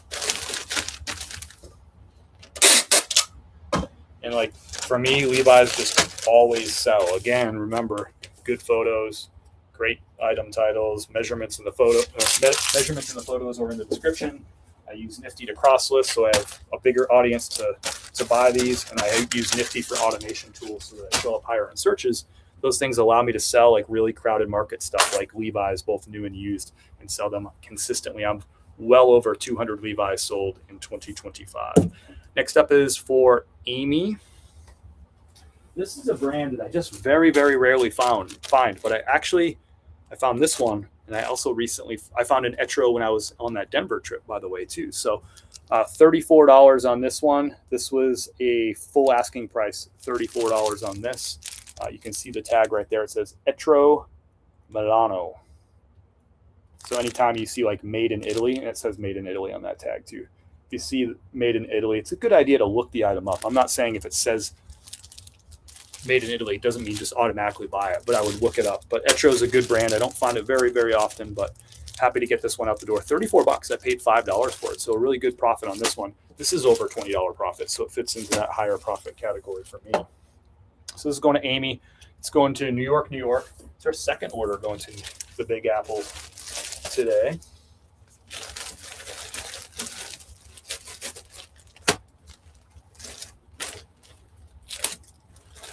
So after fees, I probably made I paid $5 for it, sold for $34 after fees, probably 28 minus 5. I made $23 on that. So that's a good sale right there. Those add up. Do you pick up all Levi's or does it not? So I pick up 5 series Levi's if they're in good condition. I'll pick up the 5 series men's Levi's. But there's definitely some nuance. So my best advice, Tim Hemlock, is don't do what I do or what I say. Well, I'm going to tell you what to do. So do what I say.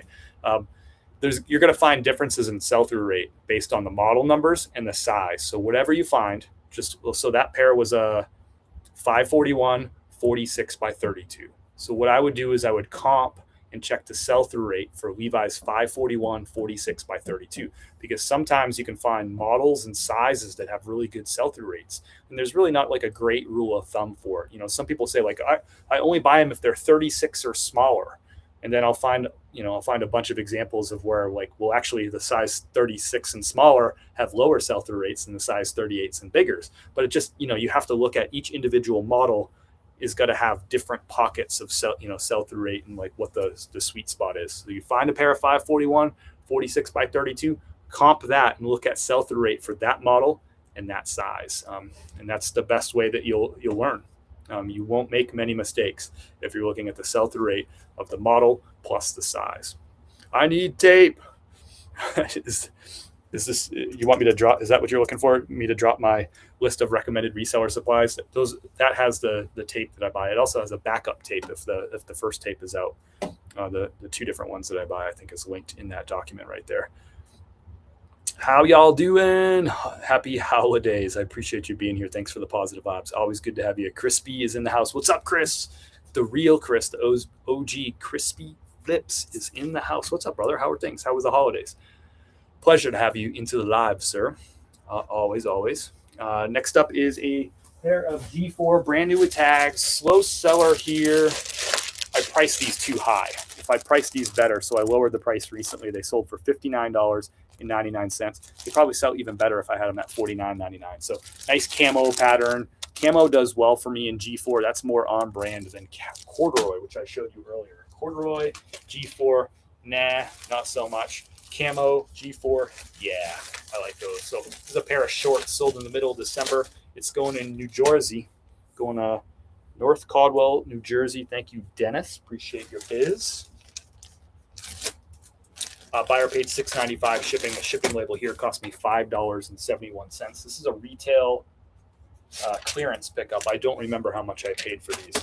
I found a handful of shorts camo and pants camo from G4 on clearance. I grabbed them all. I think I might be sold out of them now too. Great holiday. Sales are still flowing good too. I love to hear that. Do toys kind of have like a dip? So we were talking about this earlier. I always have a dip right after that, like USPS shipping deadline. This year it was the 17th for Ground Advantage. So I was rock and rolling 13 sales a day right up through the 17th, and then dropped to like 5 a day on the 18th, basically through the holiday. And now I've picked up since, Saturday, Sunday. I had 11 on Saturday and 16 on Sunday. But I'm curious, clothing and toys, I'm imagining have some different sort of, seasonality and ups and downs. I'd be curious what happened with your toys. Do you see that same dip once you get within a week of the holiday of Christmas? Do you see that, that downturn? I'd imagine that'd probably be true. Holidays, slow, few sales over the weekend. 2 equals 330. 2 sales for $330. Let's go. Those are big sales. I like those. Trying to ramp up the socials in the new year. I can't wait to see that. That's music to my ears. If you're not following Crispy Flips, he's right there. You can see him on the screen. Give him a follow. Crispy is a guy that I learned. His name is Chris, and he's a guy that he's been selling for a long time. He'll tell you how many years it is. It's a long time, a lot longer than me. He specializes in toys, and he's been doing this a lot longer than me. And I learned a lot of like my early lessons about reselling from following Crispy's Flips. And that's the truth. I started reselling in 2018 and started on socials in 2020. And like around those times, like the 2020 times, I followed a lot of Crispy Flips stuff. And and actually had some conversations with Crispy about things like international shipping and all that. And he helped me out with a lot of that stuff too. So a good person to follow. If I learned from him and you're trying to learn from me, then why not just skip me and go right to Crispy Flips and learn, give him a follow. Sounds like he's going to be ramping up some the socials again soon. And I like to hear that because I've learned a lot from him. My sales are usually $100 to $200 each. I like that. MS. I was amazed. I had one of the best weekends 2 weeks ago after the shipping deadline. That's interesting. I started selling online in 1995, a little OG there. I like it. Next up is an order for Frank. Now, this is a brand that should be worth more on the resale market than it is. It's a really high quality, like outdoor brand. This is a pair of hiking pants. It's called Millet, Millet. There's no tag that you'll be able to see, unfortunately, but you can see like a really nice, like zipper pocket here. It's got the elastic waistband, like hiking pants. These had one little spot on them, and they sold for a best offer of $19 on eBay. When I bought them, I thought these were more like a $30 pant, just because I know this brand from having spent a lot of time buying outdoor clothes. I was familiar with Millet. It's expensive, brand new, but the resale market just isn't there. These took 4 months to sell, so 115 days, but we sold them for $19. Yeah, I was shocked when I got these home. I didn't comp them in the store. I was just like, oh, Millet pants, that's great. They're probably $25, $30. And they sold for 19. That's fine. Paid $5 for them. Took 4 months to sell. Whatever. It is what it is. But that's one, there's all those brands out there, right? Sometimes they just don't have the resale market like you would think they would based on the quality and like their brand new price. Just doesn't have that cachet. If these were Patagonia, they probably would have sold for a lot more because of the cachet. Crispy started selling part-time 1999, full-time the last 5 years. So it's been a full 5 years since the last. You were a card dealer, right? In the casinos, if I remember right. So it's been a full 5 years since you dealt the cards. That's awesome, man. Next up is an order for Charles. Good sale here, $90 piece, but I paid up for this. I forget if I paid $40 or $50, so we'll call it $50 on these. I typically buy these Polo Ralph Lauren brand new with tags Hawaiian shirts if I can get them for $50 or less. I don't remember if I paid $40 or $50, but $168 is the retail on these, and it's just big, bold. Look at that pattern, right? So these always sell for me. They don't always sell fast, especially because I have to price them up. But this sold for $90, and we'll say I paid $50 for it. So still made $20-something profit on this. And again, I did a post about this the other day, but I had multi-quantity of this. So I had 2 different colors. I had a green and I had a yellow. And I think I bought 4 of them. Might have been 5. And I've now sold 3 of them so far. So I know some of you don't like paying up for items, and I get it. That's cool. But this is one of those things I've learned from doing retail arbitrage over the years. I don't just buy all polo, right? I've looked for very specific things that I've sold numerous times in the past. I've sold dozens of these. And when I can find them at the price that I like, and in this case, if they're under $50 or under, I'll buy these because I know I can get $90 to $100. So I sold the 2 other shirts I sold for $99, which is my full asking price, $99.99. So if I can double my money on a $50 investment like that, especially if it's multi-quantity, 1 listing, 1 round of photos, 1 round of measurements, set the quantity to 2, 3, whatever, 4, 5, 6. For me, it's dollars per hour. I'm not really worried so much about the ROI on my investment. I worry about that for my investment portfolio. For me, I'm running a business here. In my business, I'm worried about dollars per hour. So if I can make money for not a lot of work, then I'm going to do that even if I have to pay up for the item. That's fine. Again, I have enough money in my business account that's not making, just because I'm sitting on that $50 item, it's not like I'm not buying stuff this month or it's slowing me down from buying. It has no impact on it because I've built up that business account and I have enough cash flow month after month. It doesn't matter if I pay up for some of these items at $50. It's a beautiful part of my business, and I'm grateful for adding that to my business a few years back. Is that person needing tape has an eBay store above starter store? Remind them to use the coupon for shipping supplies from eBay. Yes, that's a great thing to do, is to use your store coupon from eBay to get shipping supplies. I don't typically recommend the tape. I think the tape is overpriced. I think it's crappy. I don't think it's a great product personally. And I also list on multiple platforms, so eBay, Poshmark, and Mercari. So I don't buy the eBay tape because I'm going to use it for Amazon, for Poshmark, and for Mercari sales. So for something like tape, I want to just have the clear stuff for the multi-platforms. But if you want the eBay tape, you can get the eBay tape using your store coupon. You get, depending on your store level, you get $25 or $50 a month for eBay shipping supplies. And you get that every quarter. So it'll end on December the 31st. That'll be the last chance to use your coupon for the fourth quarter. Of mainly old computer stuff, still all the new I was in with mainly old computer stuff. Gotcha. I like it. Yes, casino dealer, then supervisor. What do they call that? Were you the pit boss? Or are you even above the pit boss? I think that's such a great, I just want to go deal cards just so someday I can be a pit boss. What a great job title that is. I want that on my resume, pit boss. So you can sell like a Pentium 4 in box for $200. I like that. Those old Pentiums. I had a Pentium 1 back in the day, or my parents did, way back in the day. Like, what was that, like the 90s probably? Pentium 4 is probably early 2000s. Just not exactly a mass market anymore, but I paid diddly for the stuff back in the day. I like it. Everyone's got their niche, and everyone's got access to different supplies in their niche too. I was put on leave during the event and never went back. Gotcha. I like it, man. You're better on this side anyway. You're good working for yourself. Heck, like when the Pentium 4 went the way of the Dyno, I think cheapest I was getting them was $12, $24. Wow, that's crazy. How much is in a master case? I usually buy 36 rolls from Staples for $100 basically. Right on. I get all mine through Amazon. I just have it delivered to the front door. And I do actually, I order some stuff from Staples. I order boxes from Staples and have it delivered to my front door. Next up is an order for Jim. We're like halfway through eBay almost. We're more than halfway through all the orders, but we did Poshmark first. Here's a Johnny O top shelf.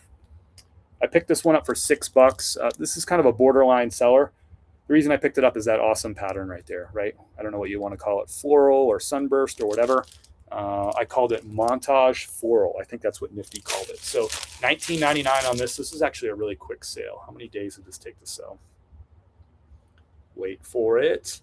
It took 19 days to sell, so less than 3 weeks to sell. Like, really nice pattern on that one. So pattern makes a difference. If that was just like a plain or a plaid for $6, am I buying that shirt? I don't know. Johnny O, sell-through rates have gone down. Sale price has gone down. For me, it has to be sort of a unique piece where a model that has like a good sales history. I don't just reflexively pick up everything from that brand anymore. I guess if it was $2, I would. If it was the bins or something, $1 or $2, I'd probably pick up anything from Johnny O because then I can price at the bottom of the market and sell it quickly. But if I'm going to have to pay $5 or $6 a unit, I don't just buy everything from Johnny O anymore like I did years ago.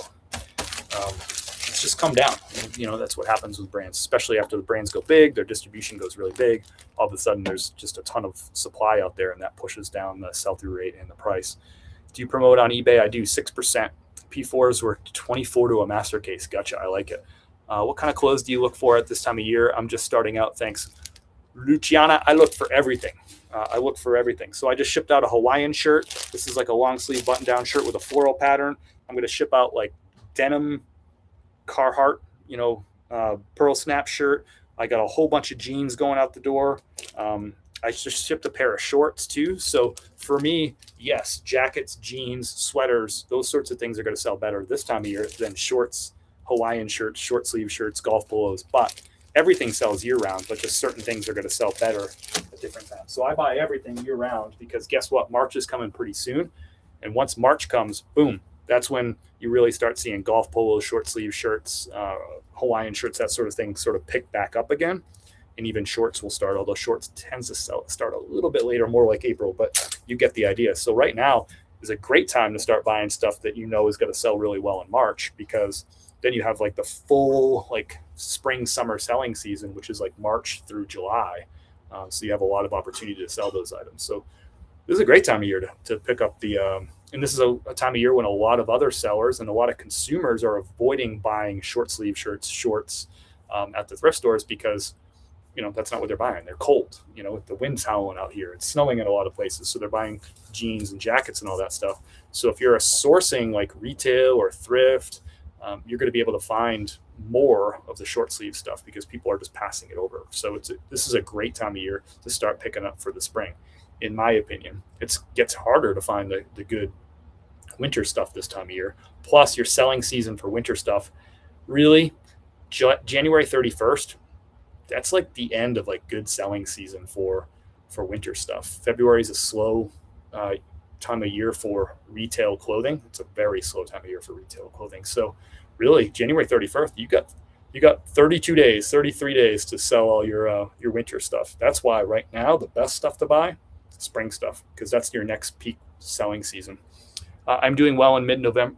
I'm doing well from mid-November, but overall this year has been a lot slower. Sorry to hear that, Maria. I'm hoping for 2026 to be gangbusters for you. I'm on a listing binge and was looking for OE live sellers to keep me going while I'm working. Distracted Daisy, welcome in. You found the right place. Keep going.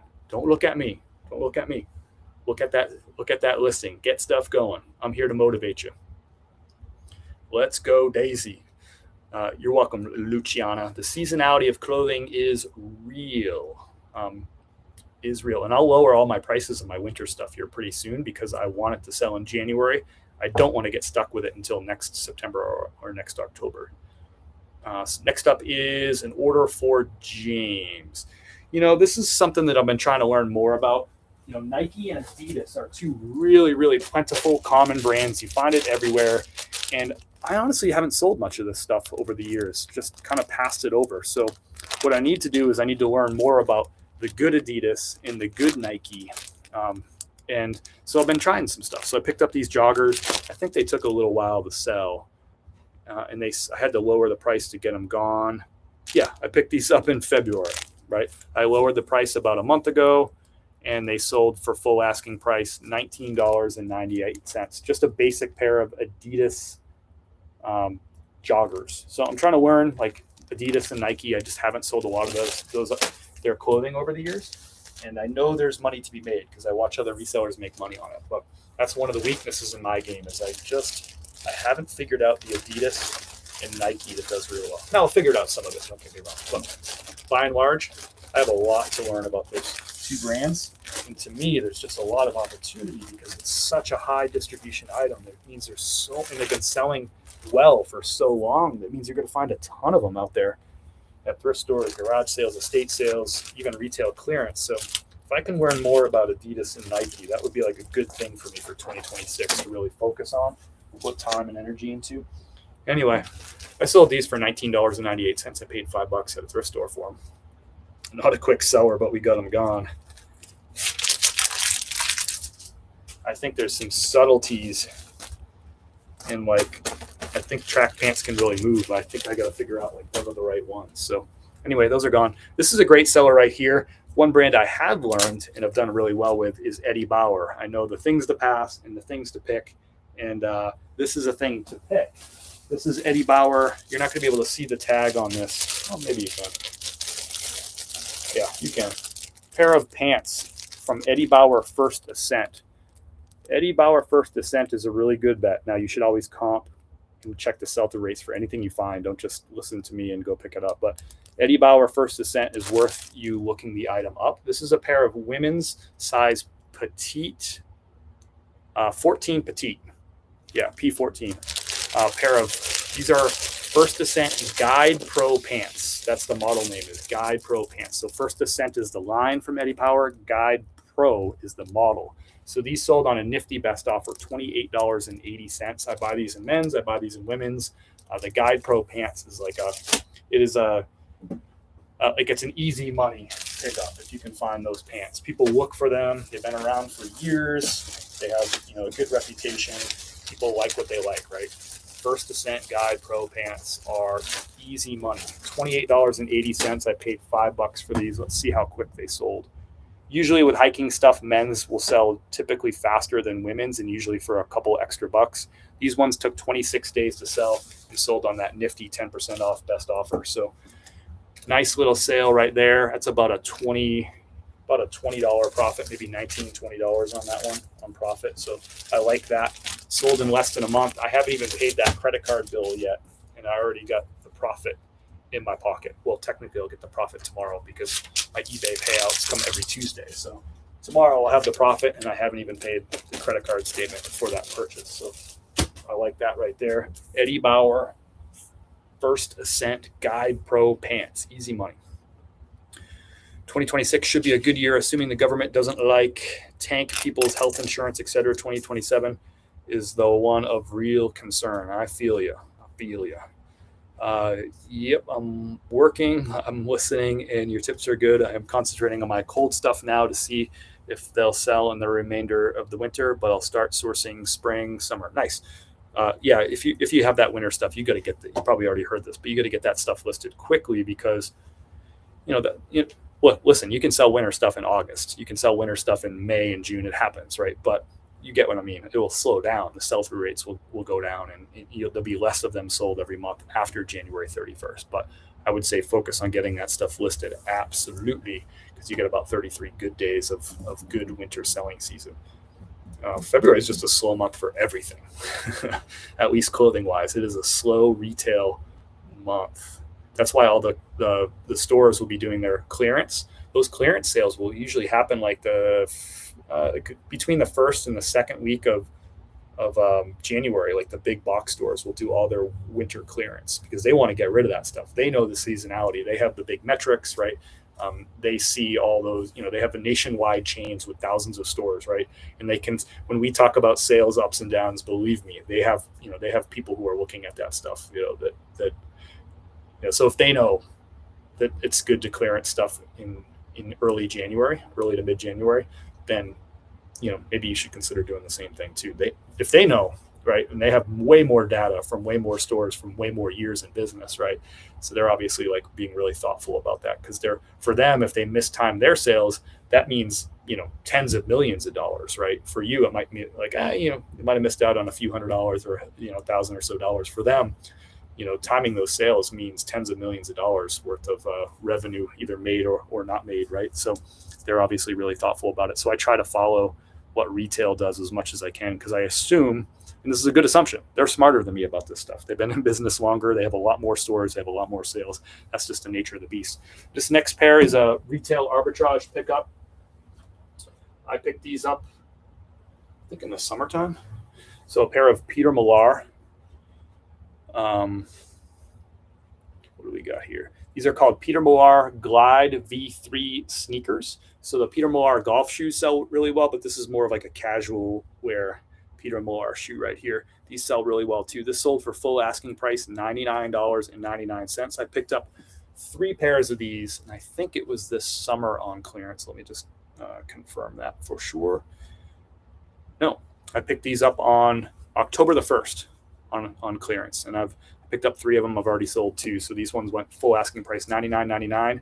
I paid between $20 and $30. I think one pair was like 22. I think the other pair was like 25, and I think the other pair was like 28. So we'll call it average $25 a piece, and sold these ones for $100. So this is another big profit item right here that I'm excited about.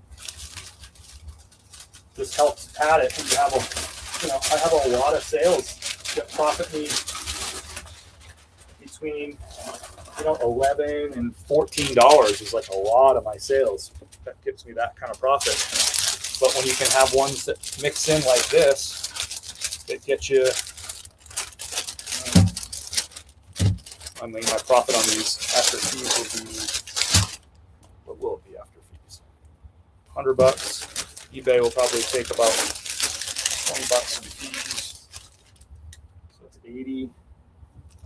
probably make about $55 to $60 in profit off this one pair of shoes. So yeah, I mean, that makes a difference. And then we had that other item that was like a $70 profit item. So you have two items make you 125. That helps bring the average up to all those ones that are making me like 11 to 16 or something. Right?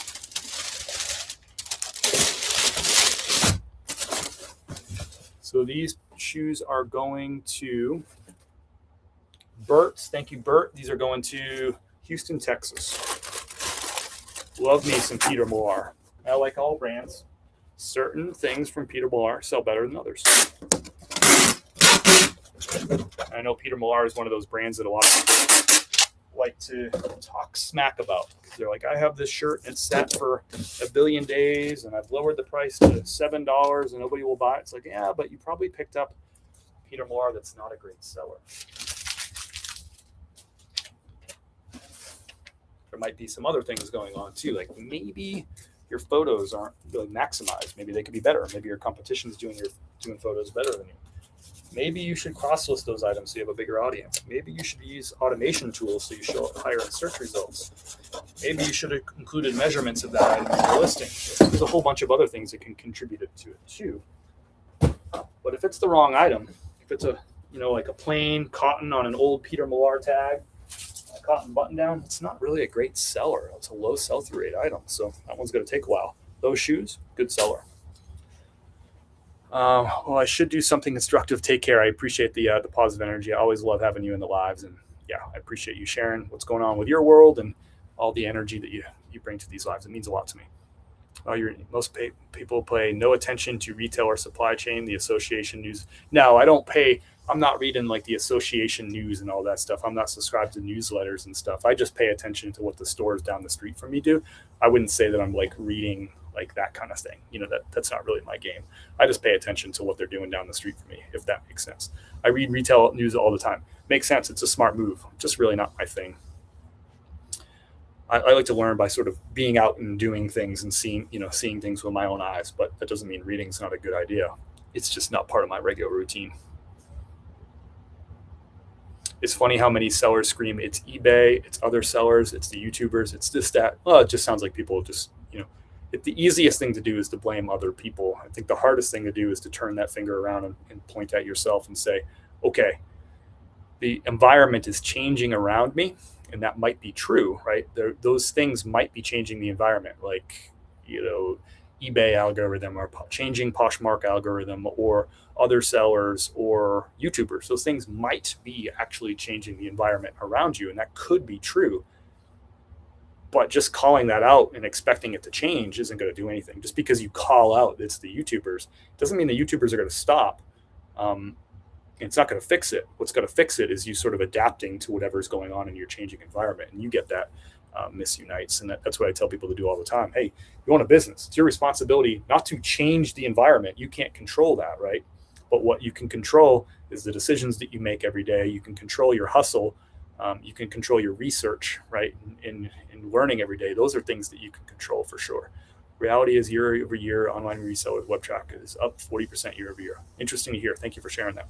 Just started watching you today. Great videos. Do you ever sell shoes? I just shipped out a pair of shoes. Were you here for that? I just shipped them out. A pair of Peter Millars that sold for $99.99. Did you see that? Are you trolling me?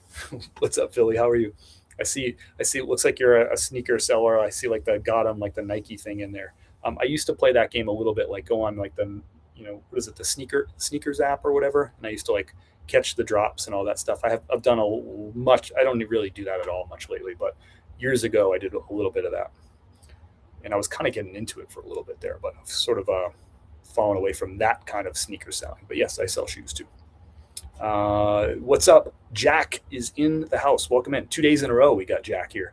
Retailers are the best place to learn. Yeah, I mean, who knows more about retail clothing than somebody who operates 1,000, box stores across the country, right? Like, and the reason that they're going to learn more, right, is they just have so much more data and they've made a lot more mistakes, right? It's like the person who knows the most is the person who made the most mistakes. And like retail, they accept that they make mistakes. They make bad buys. They bought too many of a specific item, or they bought the wrong SKUs, or they bought the wrong color, or they bought the wrong sizes, right? Or they didn't run their sales right, and they're stuck with a whole bunch of items. So their mistakes are bigger. They're more costly. And so they have to make big, strong decisions like clearancing those items out to get rid of those items. So, the person who made the most mistakes is probably the smartest person in the room. And if you have 1,000 locations across the country, you've made a lot of mistakes, and therefore you're the smartest person in the room. Sorry, I missed those. No problem. I'm just giving you a hard time. Having a little bit of fun here. Hope you're having fun too. Here's a fun sale right here. Speaking of fun, I really like this sale right here. Pair of vintage Y2K Echo Unlimited jeans. I probably wouldn't pick up anything. There's not a great sell-through rate on vintage Echo Unlimited jeans in general, but why I picked these ones up right here is these big embroideries. So this is the back pocket. These big embroideries can do really well in these. Doesn't mean that they'll necessarily sell fast, especially if you price high like I did, but I think I had these priced at like $55 and I got an offer for $40. I've had them for a few months. I accepted the offer. I paid $5 for them, right? But that's what you're looking for in like an Echo Unlimited, is like big embroidery like that. So $40 sale on this. I paid $5 for this at the thrift store. Not a quick sale, but it's a sale and it's good profit. Probably like a $30 profit on this piece here, or like maybe $28. Not bad for a $5 investment. And a round of photos, a round of measurements, and to throw it here in a poly bag with a thank you card. Just stick this little label on here. Again, $28. I'm not getting rich off of one sale for $28, but we don't do one sale a day around here. We don't do one sale a day. Although I did have a zero, that might have been my only zero sale day. I had, Amazon, Poshmark, and Mercari turned off, but I think it was the 22nd. I had a zero sale day, and I had eBay and vacation mode because I was away. I don't get too many zero sale days, but that might have been, I'm going to double check this.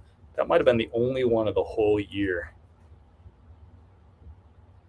And there's not many one sale days either. Yeah, the 22nd, zero sales for $0 and 0 cents. When was the last time I even had like two? I don't even see a day with less. I don't even see a day of three.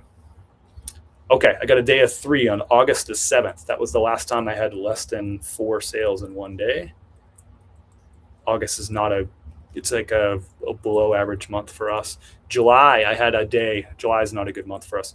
One sale for $54.94. The day before I had 9 sales. The day after I had 9. But the 11th, I had one sale. The 18th, I had one sale of July, but no zeros yet. Let's see, June, I had 1 3 sale day, 2 3 sale day, 4 3 sale days in June. June's not a great month for us either. Check this out though. Ready? June 3rd, 12 sales. June 4th, 14. June 5th, 13. Here's the roller coaster comes in. The 6th, 3 sales. The 7th, 3 sales. The 8th, 12 sales.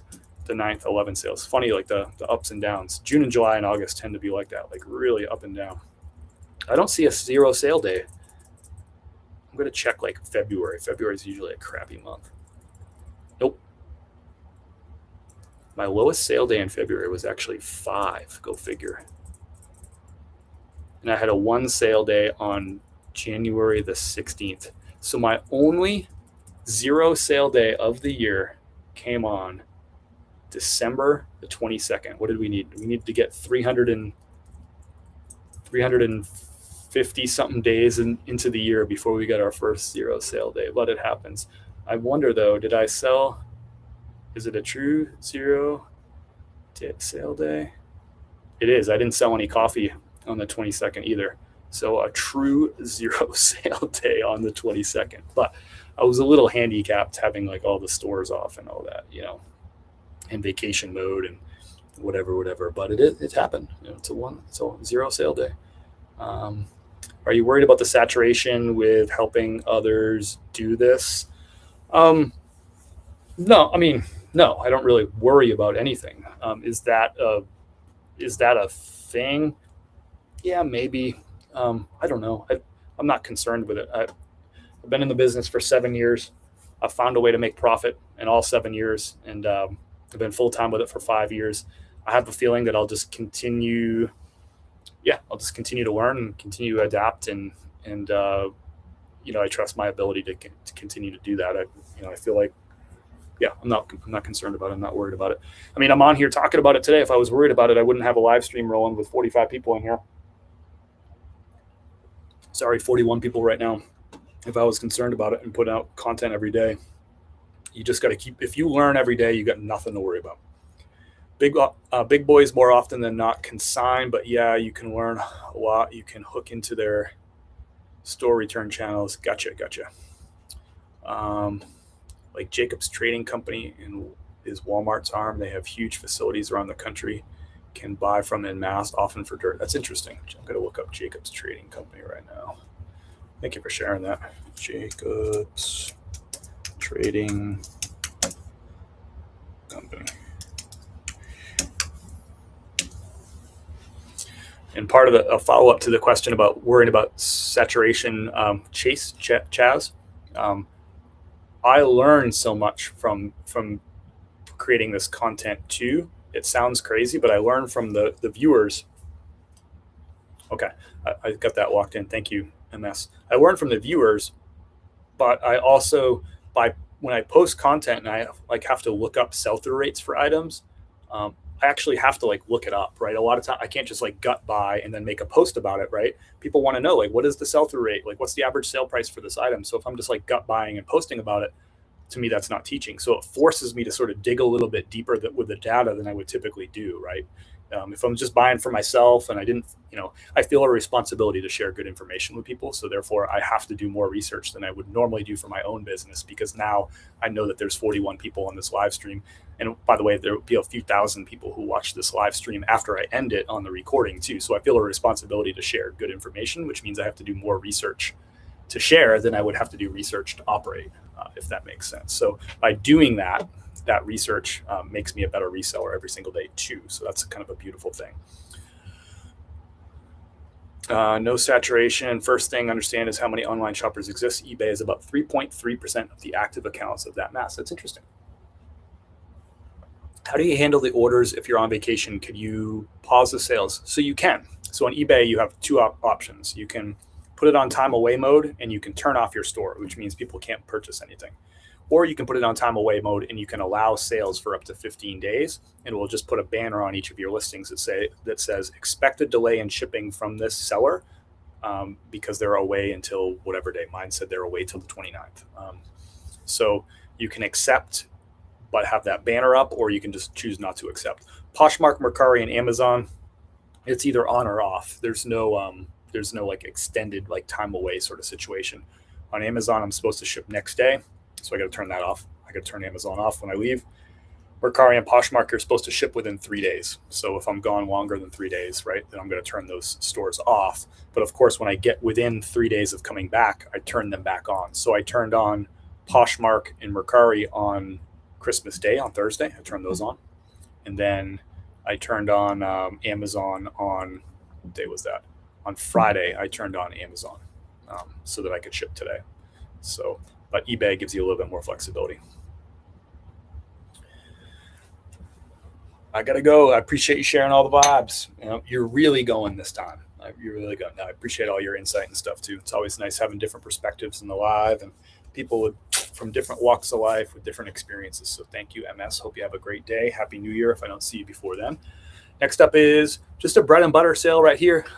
This is a best offer. I accepted $22.99. This is just like a staple kind of sale in my business. LL Bean is a top 5 brand for me in terms of units sold every single year. This is called the LL Bean Cozy Hoodie Sweatshirt. It's like a little fleecy, like a little bit of a longer sweatshirt fleece with a hood.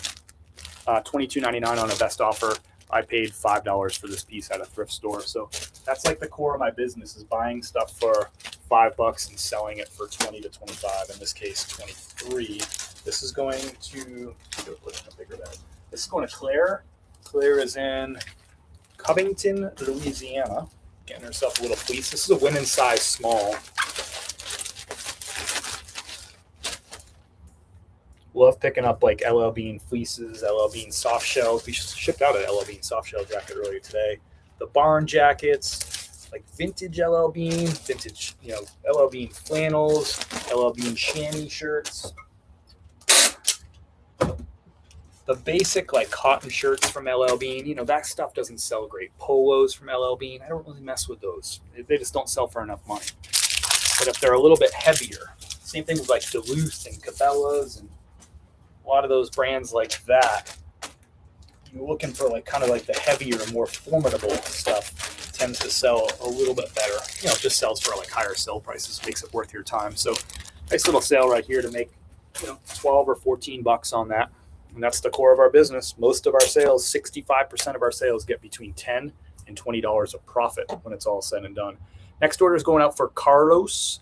Another example of this. These sold for $19.99. I paid $5. I've sold over 200 pairs of Levi's so far this year. Levi's 513. This gray color or black sell a little bit better than the blue on average.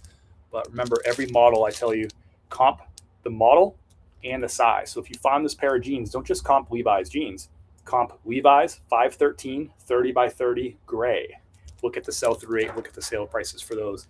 This sold, I think, pretty quickly for a best offer of $19.99. Let's check the days.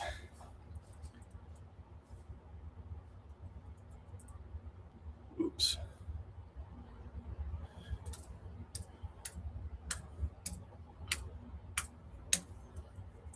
This sold in, never mind, took 129 days to sell, so 4 months, but that's not an eternity either. Levi's good seller for me, good consistent seller, not always a fast seller like in this case, but a good consistent seller. If it's a 5 series men's jean, it's worth looking up. Now everyone's got different metrics for sell-through rate and different metrics for profit, and some of you pay for more than I do for Levi's in your local thrift stores. Then you're going to have to make different decisions than I do. But based on my $5 buy cost, I buy a lot of Levi's 5 series men's jeans. Some are better than others. Do your research, do your homework, and the market's change too. Now, as a lot of people already know, slim fit is, out of style or going out of style or, less in style. People still buy them. People right now are looking for the wide leg, the baggy, the Y2K look. That's kind of more in style. And you'll see sell-through rates generally reflect that. But I still sell a lot of 511 slims, a lot of 513 slim straights. Those still sell for me. But again, just do your research on what you find. Do you have any information on how to become a seller on Amazon? Do you specifically source just for Amazon? Crystal, I don't really talk. I'm not your best teacher for Amazon. I'll just be honest with you. So I don't really talk a lot about Amazon. Sometimes I'll ship out my Amazon sales when I'm on here. I just don't do a lot of Amazon business. And I just don't feel like I'm the confident best teacher for Amazon. I think there's better people out there. So I don't talk about a lot about it because I don't think I have a lot to teach about it. It's a very small part of my business. I've only been doing it for really a year and a half. And it's just a very kind of on the side thing. And yes, the stuff I source for Amazon is I'm specifically sourcing it for Amazon. I don't cross-list it to eBay and all that stuff, but it's a good question. I'm not your best teacher for that kind of stuff. And when I know the answer, I'll tell you the answer confidently. If I don't know the answer, I'll tell you I don't know. And with Amazon, it's kind of it's a different beast. It'd be tough for me to teach both on this channel because they're so different. Howard Brothers right here, one of my favorite brands to buy and resell. I'm not sure if there's anything from Howard Brothers I won't pick up if I find it cheap, like for $5 or something. It's just one of those brands that just tends to do really well across the board. Will that change in a couple of years as the market gets more saturated, as this brand matures and has larger distribution? Probably. In fact, almost certainly. But right now, Howard Brothers is a good pickup across the board. $37.99 on this shirt. It did have a couple of unique things about it. It's got that contrast pocket right there with the pattern on it. Kind of neat, right? And it's got that chambray kind of weave to it. So both help this one stand out from the pack. $37.99. I paid $5 at a thrift store. And this is a short sleeve shirt. Like this is very much like a summertime look short sleeve shirt with that chambray. And it took 42 days to sell, and it sold I picked it up in middle of November, and it sold late December. And it's going to San Antonio, Texas. So Going to Paul. Thank you, Paul. You may know Howard Brothers is a brand that was founded in Austin, Texas. So right down the street from San Antonio. A lot of like Western style, but more of like a modern Western style brand, not like a classic Western style, if that makes sense. Less Wrangler, more kind of modern, especially the shirts that have like the embroideries right here. I forget what those are called, but that particular model with like the embroidery on both sides, they have like different animals and patterns and stuff that will be embroidered right there. Those can sell for really good money. I love finding those, but Howard Brothers, good brand to pick up. Next up, pretty quick seller here, 33 days on this. It's an Eddie Bauer. Again, it's the first descent. Not everything from Eddie Bauer is worth a lot of money and worth your time. It's a really saturated market, but this is their good stuff. See that A on that blue little tag hanging from the Eddie Bauer? That's first descent. So this is a women's size large first descent. It'll also have like a little first descent logo, typically like on the left sleeve. This one does have it, but you won't be able to see it. Look at the pattern on this. Kind of a cool pattern, like a lightweight soft shell hiking jacket. This is their like hiking line right here. So this one sold for $24.99 on a best offer, and I paid $7 for it at a thrift store. Love picking up Eddie Bauer first descent. This is our second women's first descent piece going out the door today. So still got a bunch of sales. We got a lot of work to do, y'all. I got to pick up my pace. It is freaking howling wind out there. The sun is out. It looks beautiful, but man, them trees are swaying. It's like leaves blowing around and everything else. Are you always this arrogant? You seem pretty arrogant, in my opinion. Your opinion's important to me.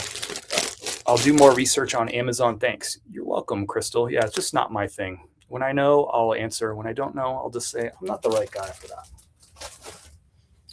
Next up is for MD. We got a Polo Ralph Lauren. This one sat around for a while.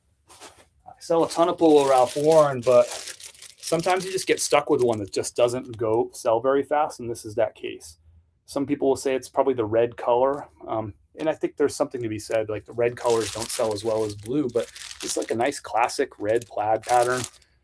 It just sat around for a little bit, so I lowered the price, and I lowered it to $17.98. And this buyer came in. I think they offered me like $10.98, and then $11.98, and then $12.98. We finally settled on $16.98. So this sat in the store for a little while. Sometimes you just got to price things down and get them to move, and sometimes it's hard to explain why it sold well or why it didn't sell well. Sometimes you just don't know. Sometimes it's just like, yeah, it's a mystery. I've sold over 300 Polo Ralph Lauren pieces this year. Some of them sell fast. Some of them sell, medium fast, and some of them sell slowly. This one was slow, but we got rid of it. That's what happens. So don't get frustrated. If you buy a Polo Ralph Lauren and you're like, hey, Chris, how come you sell Polo Ralph Lauren so fast and mine just sit around? It's like, well, I have some that sit around too. They're not all fast movers all of the time. And sometimes there's just no explanation for it. I would not expect this to take a really long time to sell typically, like if I was looking at this in the store, but it did. And sometimes it's unexplainable.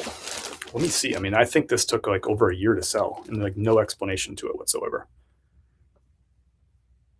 Yeah, this took 14 months to sell. Like, go figure. How do you know? Who would have guessed that would take 14 months to sell when I have? Did I sell other Polo Ralph Lauren? I feel like I've sold other Polo Ralph Lauren today that didn't take that long, and I had to price that one lower. Appreciate y'all's support. Thanks, Swiss. Thanks, Chas. Appreciate ya. A lot of noise on the internet. We've spent a lot of time over the last 5 years on the internet, and it's a place that people who, when things aren't going so well, and when they're not having a good day, the internet tends to be a kick the dog sort of thing, metaphorically, if you know what I mean there. And I don't take any of that stuff personally. You can't. There's just too much. There's too many people that just need to take out, blow off some steam, that you can't take it personally. I mean, yeah, it doesn't bother me. Orbis. It's funny. He says that like while I'm talking about something that took a really long time to sell and I don't know the answer. And I think I had like I think the question before that was about Amazon. I was like, I'm not really the best person to teach that. I think there's better people than me. Those seem like kind of like humble, honest things to say. it's, you know, so you know that like that person's just, you know, coming in here to like cause a ruckus, you know, blow off some steam, kick the dog. Orvis here, this is an active fit Orvis. It's a linen blend, so linen and tencel blend. It's got a really nice feel to it, and as linen tends to have. This one sold for full asking price, $21.99.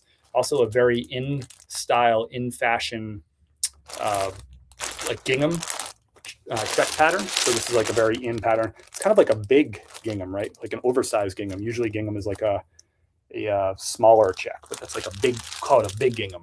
$21.99. I paid $5 at a thrift store. Bread and butter stuff. This is the core of my business. Find stuff for $5, sell it for $20 to $25. Again, 65% of my sales net me only $10 to $20 in profit. The other 35% are over $20 in profit. But at the end of each month, 50% of my total profits come from the little guys, and 50% of the total profits come from the big guys. So I love them both equally. Oh, thank you, Shelly. Appreciate your kind words. I listen to the kind words. You just block out the other stuff. Absolutely appreciate your honesty and knowledge, Sarah. Thanks, Crystal. And believe me, I'm far from perfect. We've already talked about some mistake buys multiple times, actually, in this live stream. I've already talked about bad buys that I made, mistakes that I made. So believe me, if you're trying to do this business and you want to be perfect, there is no sort of perfection at the end of the rainbow here, right? There's only getting better every day. The market changes all the time, and you just got to constantly be learning. You know, what's hot? It's fashion, right? And the definition of fashion is like basically like, you know, what's hot, what's changing, what's now. Fashion is very quick moving. So you're in the fashion business. If you're selling clothing on eBay and Poshmark, you might not think you're in the fashion business. You're like, no, I'm just flipping clothes. It's like, well, you're in the fashion business. Hate to tell you that. So you always got to be learning, and you're always going to be welcoming mistakes, because mistakes are your best teacher. So when I buy something and it sits around for a long time, that teaches me better than buying something and having it sell in 3 weeks. There's not really a lot of learning from that. But if it sits around for 14 months, that's when I have an opportunity to say, what the heck happened here? Why did that happen? Brand new with tags pair of Solomon Nova pants right here. This is like a ski snowboard pant, but like a lightweight one. It might almost be like a Nordic pant. Like if you were going to do like cross country skiing, but kind of like a lightweight insulated pant, waterproof kind of thing. $140 retail. This sold for $69.99, so 50% off retail. So good deal for Aaron, the buyer. Good deal for me too. Made some profit. I forget how much I paid for these. I got these retail clearance. If I remembered, I'd tell you. I just don't. Less than 70 though. I can say that much. I don't think I paid a lot for them. I wish I could have found like 10 of those, but I only found one. So thank you, Aaron. This would probably fit in that over $20 profit category. I just don't remember how much I paid. As you know, I track my costs in aggregate. You know, like if I buy 20 items at a place, right, I just file the receipt. 20 items, $134, and I file that as an expense. You know, I don't take, you know, that $134 and break it down to each individual item. But sometimes I just remember off the top of my head, like how much I've spent for stuff, or I have certain rules, like with the Levi's brand new tags, I know how much I'll pay for those. And my thrift stores are flat rate pricing, so it's really easy for me to remember how much a shirt costs or how much a pair of jeans costs, because those are always $5. Pants are jackets are $7 or $10. Blazers are always $7. Suits are always $10. So it's easy for me to remember a lot of the stuff off my top of the head, so I don't have to track it individually, but I just put my receipts into my expense stuff. Next up, 7 for All Mankind. This is the Austin straight fit right here, and these took 13 days to sell, so just under 2 weeks. Nice quick sale right here. Haven't even paid the credit card bill for these. $27.99. That's my full asking price on these. I paid $5 at the thrift store. Like with all jeans, 7 for Mankind, or with most jeans, 7 from Mankind has a model name on the inside. So it says Austin right there. So it's really easy to comp jeans. And I would always comp them by the size too. You've heard me say this already in this live a bunch of times. So I didn't just comp 7 for All Mankind jeans, because some models are worth more than other models, and some models have higher sell-through rates than other models, but also the sizes can make a difference. So I looked up not only 7 for All Mankind, but I looked up Austin, which is the model, and I looked up 36, 32 as the size. And that gave me good data on this. I don't remember what the data was, but that's how I comp jeans. I'm always looking at the sell-through rate and the average sale price for the model and the size, because you can, both the model and the size can make a good difference, especially if you're the only seller with that size in that model. You know, you can generally command a little bit of extra money and expect a quick sale, right? Whereas if you bought a size where there's like 25 of them listed, you know, that size, that model, then probably not going to expect a quick sale unless you price at the bottom of the market. Then you can get a quick sale, but you get it. Prices you pay at thrift stores compared to LA are very low. I would imagine that the prices for a lot of things here are different than LA, right? You mean like LA, like Los Angeles? I'm guessing LA, not Louisiana, LA. So yeah, imagine like everything's probably more expensive in LA, right? You know, cities tend to be more expensive. Second biggest city in the country, right? California tends to be more expensive because of your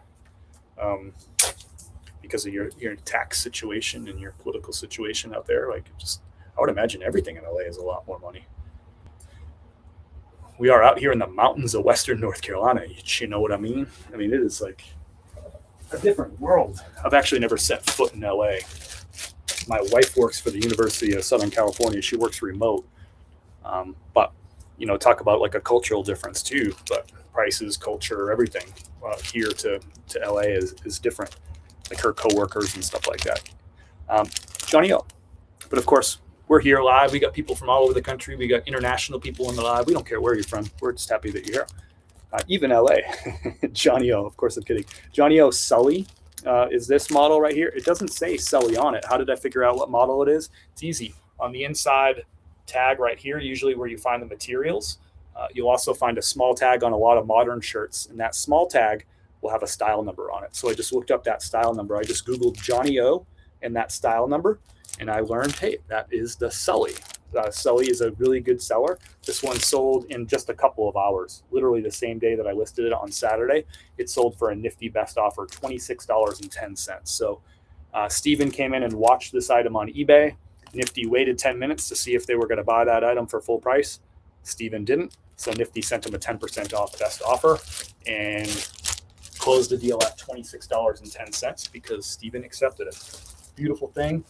I was in the car on the way home from Florida, and that sale just happened. So this is going to Raleigh, North Carolina. But that's a good seller, the Johnny O. Sully. I mentioned earlier in the live that I don't just pick up anything from Johnny O. anymore. It's just kind of moved down into like a mediocre brand now in terms of sell-through rate and sale price.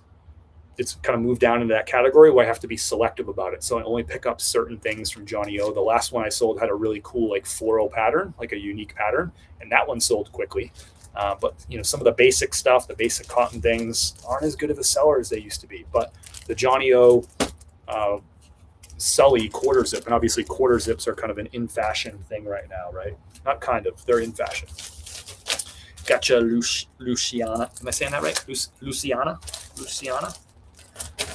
Appreciate you being here. From the other coast, the left coast.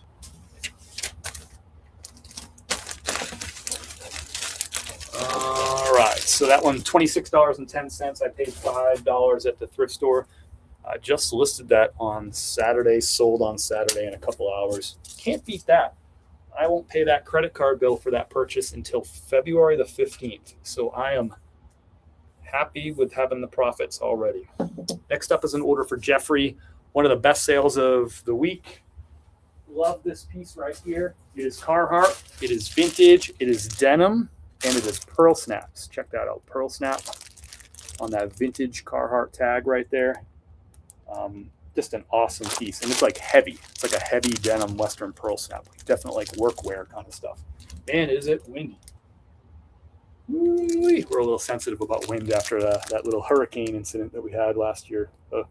The the wind goes straight to the blood pressure. It's like it's not like I'm thinking about it. Like it's just straight to the blood pressure. But anyway, Carhartt. That's what happens when you have stuff like that happen to you. $50 sale on that piece. So I paid $5 at the thrift store for this piece. Sold for $49.99. And this isn't like a big part of my game, like finding stuff for $5 and selling it for $50. We've had a couple of 3 really big sales today, maybe 4. Boy, is it windy. But that, most of our sales are like 20 to 25 bucks. The last one was 26. The one before that's 28. But here we go, like 50 bucks out of 5 at the thrift store.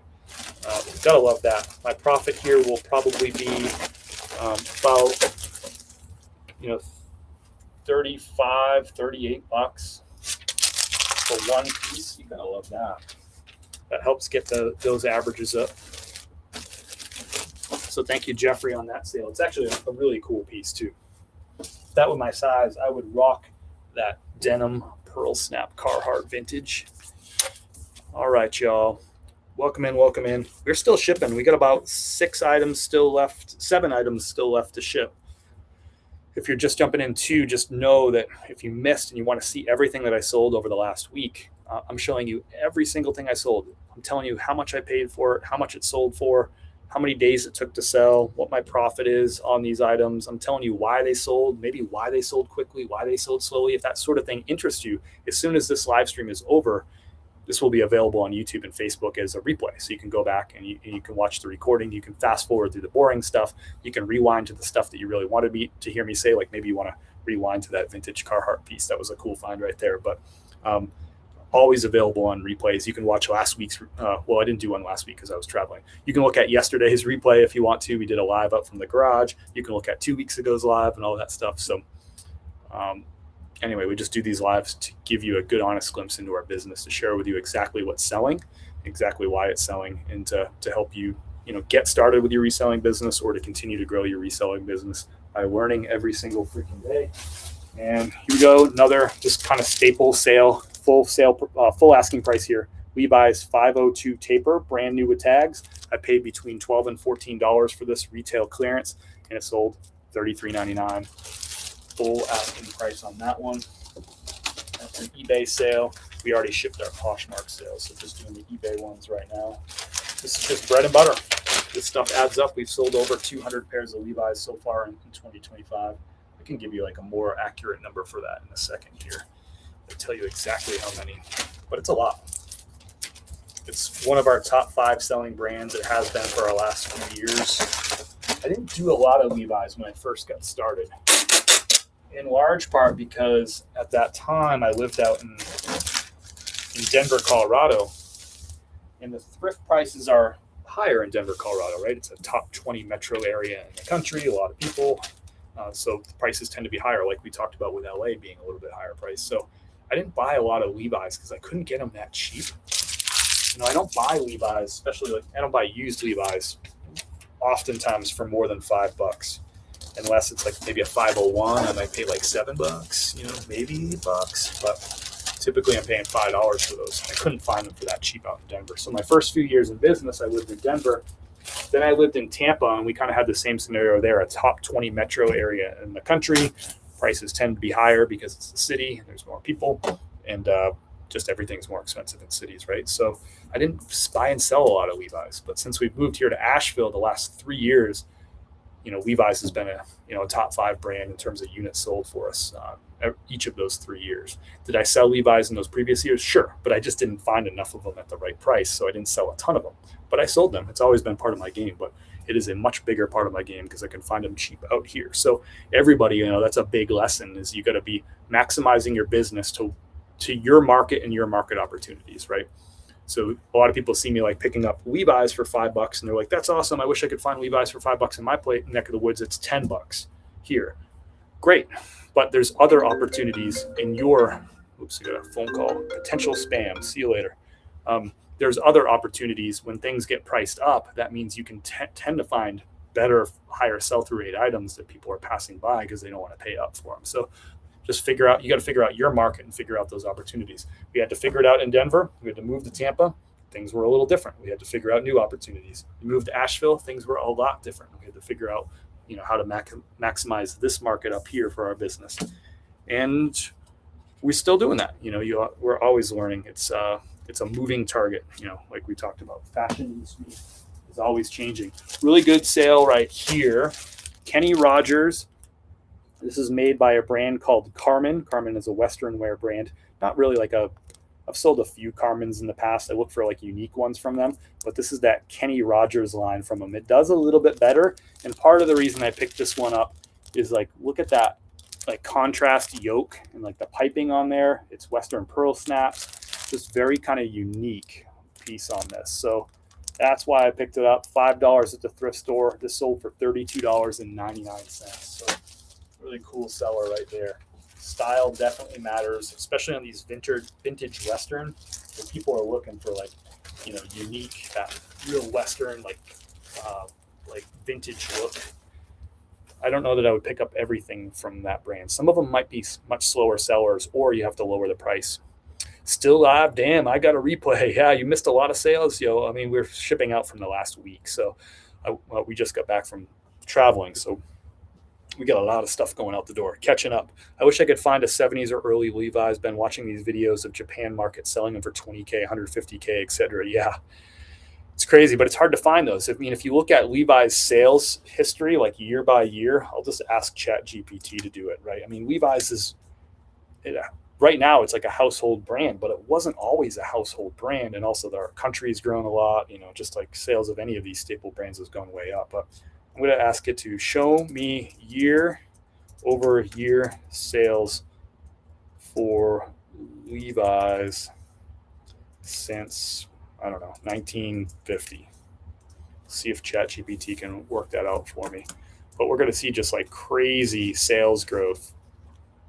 Obviously, like Americans, we buy a lot more clothes. We get rid of a lot more clothes, but that wasn't the case, so much in like the 30s and 40s and 50s and 60s. That's increased. Okay, it's doing its research, looking at annual reports, but I think we're going to see some crazy numbers. So anyway, my point being, to find 70s or earlier, there's just so few of them sold back then, right? And they have to like survive all this time without getting thrown away or ruined or just worn out or whatever, right? So it's just going to be so few of those out there, right? That's why they're worth more money, because they're really difficult to find and people want them, but they're all going out, they're all going over to Japan, right? So this order is going to Scott's in Iowa. It's our first Iowa order of the day. ChatGPT is still working, so we're going to keep moving, and we'll let ChatGPT work in the background and get us some numbers. But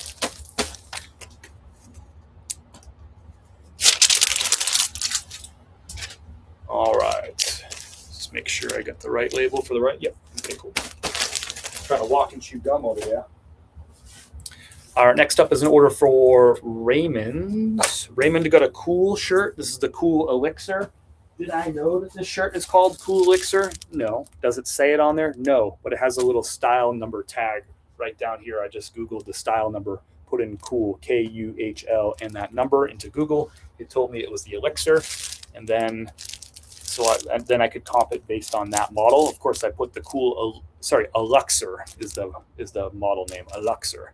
I put that in the item title so that the right buyer could find it. Raymond came along and found it. Paid full asking price, $26.99 on this. It's a short sleeve hiking shirt sold in the middle of December or late December. Took 48 days to sell. I listed this on November the 10th.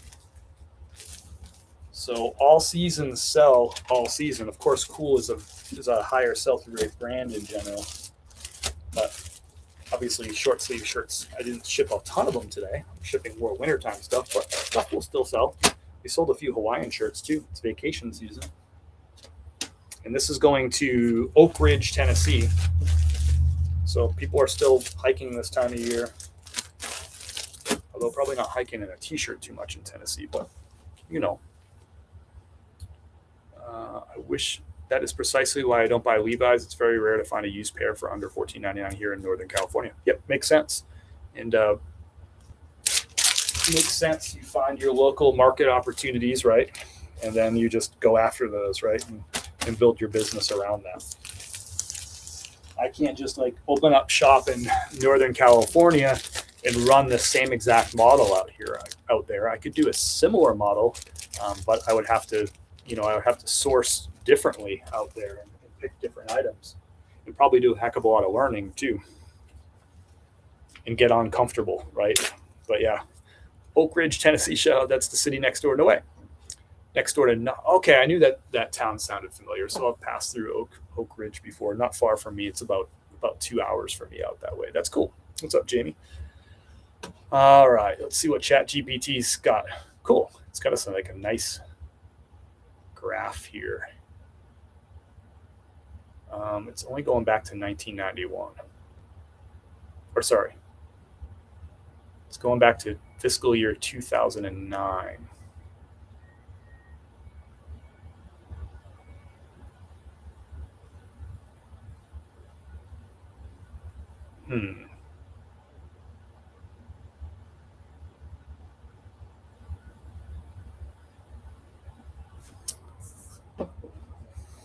See if I can get some.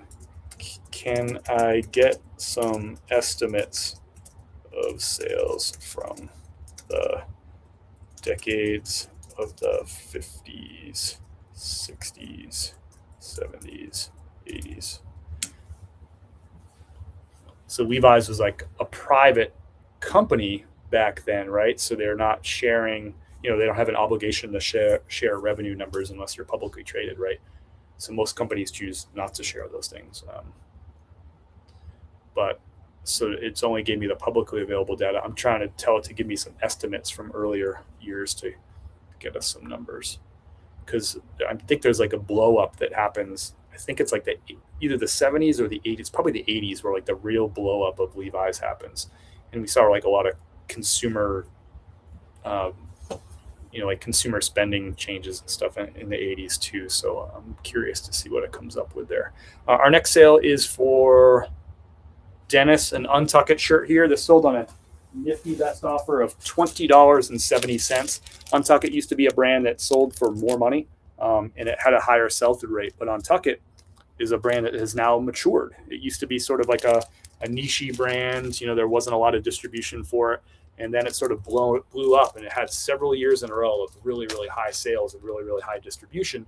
So then, the market gets filled up with Untuck It. So Untuck It still sells really well. If you look on eBay, their demand hasn't gone down, but the supply has gone up. So, and that's what we care about, is the intersection of supply and demand. That's where we get sell-through rate, right? And so it's still a good seller, but there's just so many of them listed that the sell-through rate is lower these days. So this is more like a Polo Ralph Lauren, where it used to be something more like even Mizzen. I was going to say Mizzen & Main, but even Mizzen & Main has come down too. So this is just like a younger brand. It's less than 20 years old. And at a certain point, if you have 5-6 years of like really big sales in a row, now there's a lot of stuff out there on the market. So that's what's happened with Untuck It.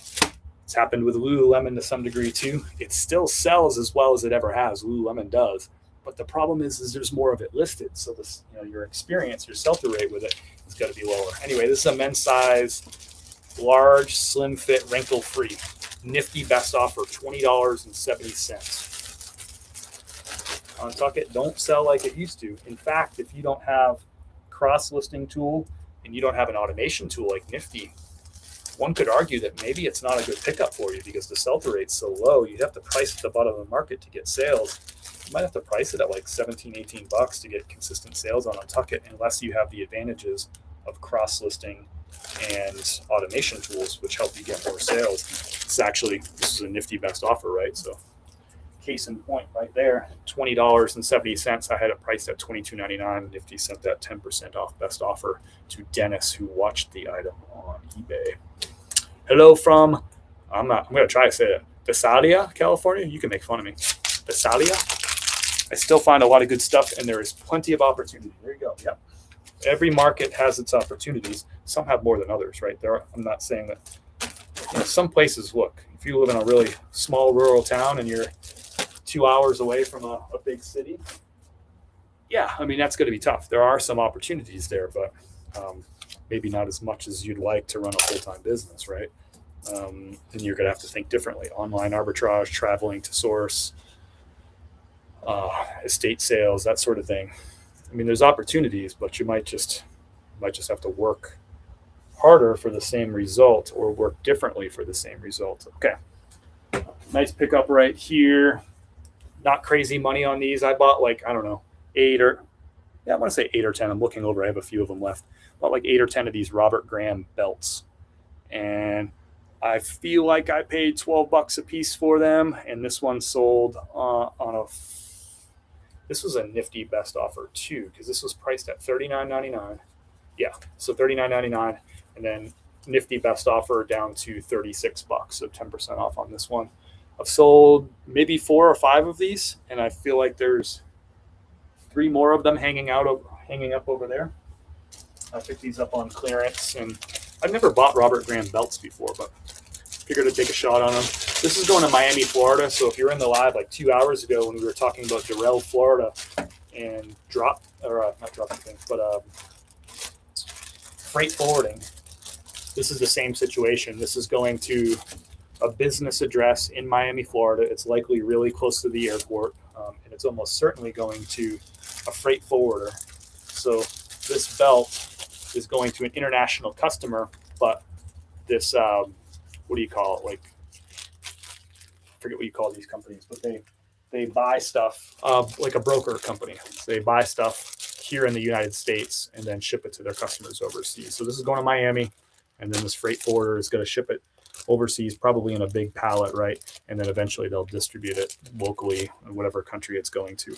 There are good buyers, and I sell more like new with tag stuff. This is obviously like a new with tags item, so, but those are my best buyers, right? They buy a lot of stuff. They don't return things. And where did I put a little box? Oh, here it is. I just grabbed a little random box from the garage for this, and I'll just use some like random recycled packing material.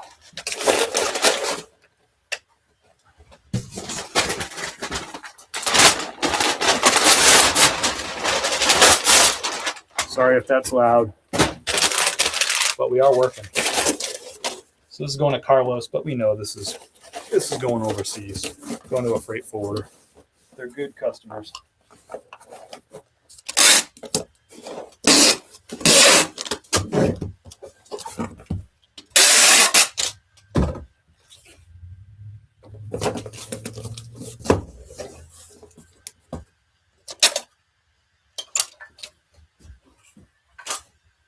Tape change. If you like sourcing at Red, White, and Blue in Colorado, you may like sourcing in Knoxville area. 25 plus Carm thrift stores will make a good 2 to 3 day trip if you get tired of WNC. Tell me more about this Carm. I've never even heard of it. Tell me more about. Is that a place that you source at?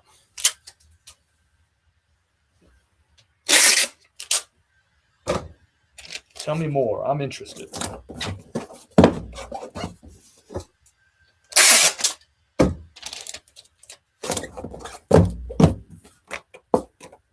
So Robert Graham belts, not huge profit here, but easy to list. It was a multi-quantity item, which you already know. I like my multi-quantity.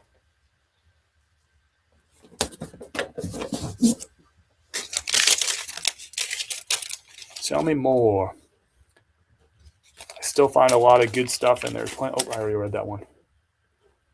Long eye. Oh, for the Visalia? Got it. I'm with you. I think that's what you're saying. Check out their website, Carm. I'm asking you for the inside information. You're telling me to Google. Is that what you're telling me to do? Is that how we play around here? Is that how it's going to be? I'm asking you for the inside scoop, and you're just telling me, just Google it, yo. Is that it? Is that where we're at? Come on now. Jeez Louise. What in the world? That's the way it is? Shoot. Got an order for Jesse. Ariat Tech. quick seller here, sold in 24 hours. Full asking price, $27.99. This is called the Ariat Tech 360 Airflow. How do I know that? It doesn't say it on there. It doesn't say it on there. I just Googled the style number that was on that inside tag down below, and it came up with Ariat Tech 360 Airflow. So I put that in my item title, sold in less than 24 hours, $27.99. Do I think that's probably why it sold in less than 24 hours? I think so. I think so. Because there's a lot of Ariat Tech listed. It does have a good sell-through rate, but I got to imagine that helped me because it's probably like a $90 shirt online, and the person was just Googling for it, and they found mine for $27.99, which is a lot less than like a $90 shirt. And we got a full asking price sale. So going to Jesse in Edinburgh, Texas, Tejas. Thank you, Jesse. Nice quick sale. Love that. Haven't even paid that credit card bill yet. I won't pay that. When did I buy that? I won't pay that credit card bill until February the 15th. And I already got the profit. Using the bank's money to make money. I like it. It's better to see than for me to explain. I know. I'm picking up what you're putting down. I see what's going on here. I get it. I know what's up. You don't have to tell me twice. Not trying to cause a Knoxville rift here, but I find Carm to be very overpriced. No, your opinions are welcome here. Opinions are welcome. Next up is for Jamie. And this is going to be our... Oh, well, never mind. This is going for Jamie. Beta brand. $21.99. This is like they're like a yoga pant, but they're like a stretch, like dress pant. It's kind of like I don't know, it's kind of a strange brand, but it's like athleisure, but it's like more like business. I don't even know how to describe it. It's a women's pant. They're like yoga pants, but you could wear them to work. $21.99 on this. How long did that take to sell? I feel like I've had these for a while. Let's see here. I haven't even marked this. This just came in before the live. I haven't even marked it as sold yet. So let's go ahead and do that first. Yeah, I picked these up in March. So not a quick sale there. This is a brand that was worth more and had a better sell-through rate a couple of years ago for sure. A better price probably would have helped the sell a little bit quicker. This one just sold this morning. Just marking it sold in my spreadsheet here. Getting in the nitty-gritty last couple of days of December. This has been my best year of sales since we've been in business, which is great. What did I say these sold for? $21.99 plus $8.95 shipping. So those took 284 days to sell. They're not all fast. They're not all fast. And that's okay. I wish they were all fast. But that's unrealistic. So these are going to Humble, Texas, back-to-back Tejas here.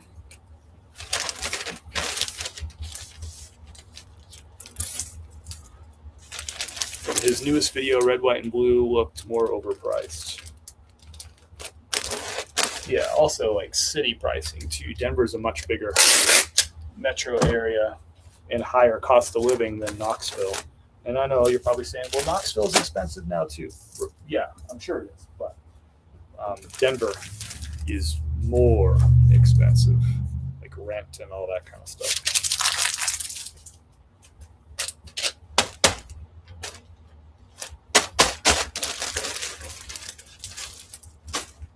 All right, we got a couple of coffee orders going out the door. I'm going to drop the link to my coffee website down below if you want to learn a little bit more about our coffee.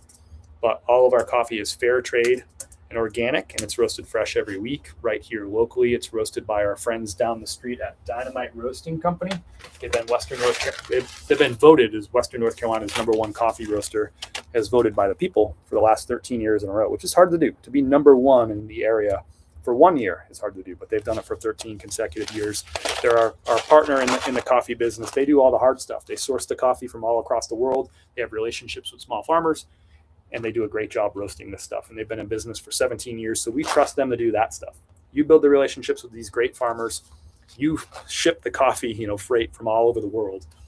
You do the roasting, and then you bag it for us and do it all professionally, and I'll sell it proudly with my name on it. So Chris at Peak Coffee, if you want to get you some, I can ship it out right here during the live with a big dose of gratitude. It's all fair trade. It's all organic. And 2 of our coffees are single origin too. So this is a single origin coffee, meaning it all comes from one cooperative of coffee makers in Chiapas, Mexico, in the highlands of the southernmost state of Mexico. Obviously high elevation, high humidity, where all the best coffee is grown. We're going to ship out a couple orders here to customers. So first up, we got an order for Mark. Mark's got 3 bags of our Hooper's Creek. This is our medium roast. This is named after our neighborhood and the creek that runs right by our house. Hooper's Creek doesn't get any more local than that. So we got 3 bags of whole bean. This is a regular customer of ours. So thank you, Mark, for your order. Where are my shipping labels here? A fellow North Carolinian that we're shipping this out to. A regular customer orders about once every month. If you have questions about the coffee, I'm here for it. I love talking about the coffee. Coffee is our side hustle. Reselling was my side hustle. And then I made it full time. So then I needed another side hustle. So 2.5 years ago, we started our own coffee company. And we partnered with literally our favorite coffee roaster in the world. And this is the first company I reached out to. And they freaking said yes. And I didn't think that they would say yes. And I didn't even know how any of that stuff worked. I've learned a lot about the coffee business and still learn every single day. But it was literally our favorite coffee. This coffee right here, the medium roast, Hooper's Creek, that is our favorite coffee and has been for years. So when we reached out to them and they wanted to partner us, we're like, that's crazy. You want to partner with Chris and Kim? And they've been just great partners. When we watched our dark roast, it was probably the most fun because they made us 5 different, based on what we talked to them about coffee and stuff. They knew we wanted to launch a dark roast.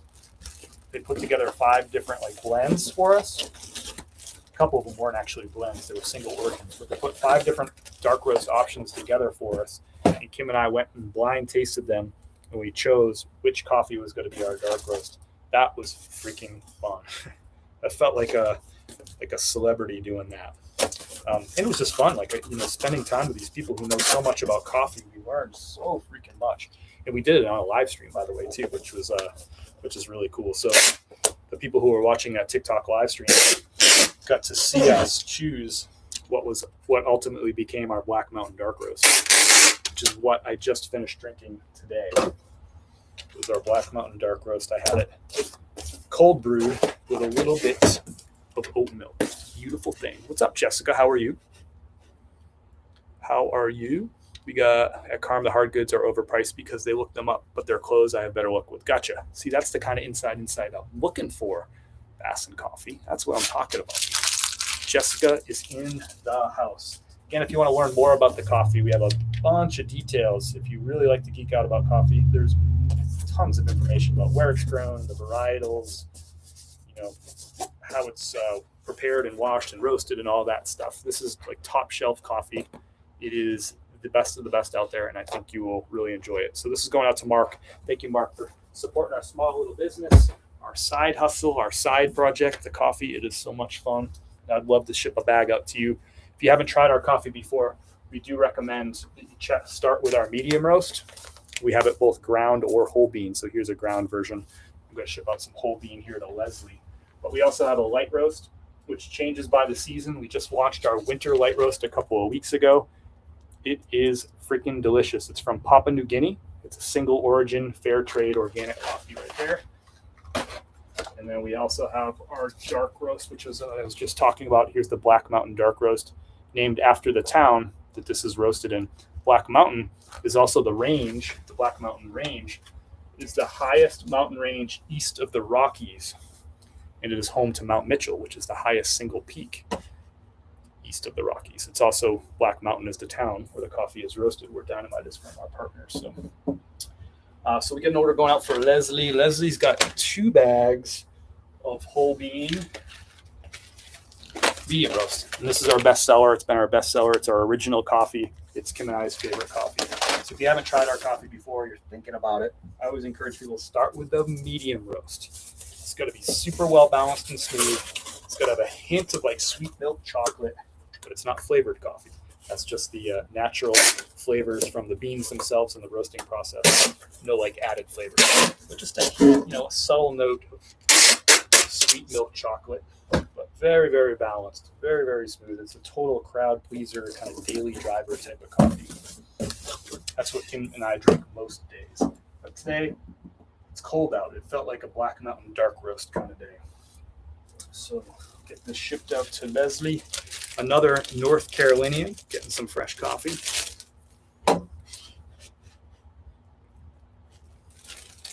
Luciana, thank you so much for spending some time today. Enjoyed having you in the live. It's good to talk to you. Hope you have an awesome week ahead. We'll see you next Monday, maybe. Found some IB Cool and outdoor research this morning. Nice. I like it. I love me some outdoor research. One of my favorite personal brands, too. Love rocking me some outdoor research. And, of course, if you do, you still got a minute or so if you want to get an order in at chris@peak.com. We'll ship your order out right here during the live. It would be my favorite thing to do. If you're not sure which coffee that you want, if you're looking for a recommendation, just let me know what you drink right now. Tell me what brand and like what roast that you currently drink. If there's a couple you go between, let me know, and I can make a recommendation based on that. Happy to do so. This is going out to Leslie. Thank you, Leslie. Leslie's another regular customer. Usually buys us about once a month.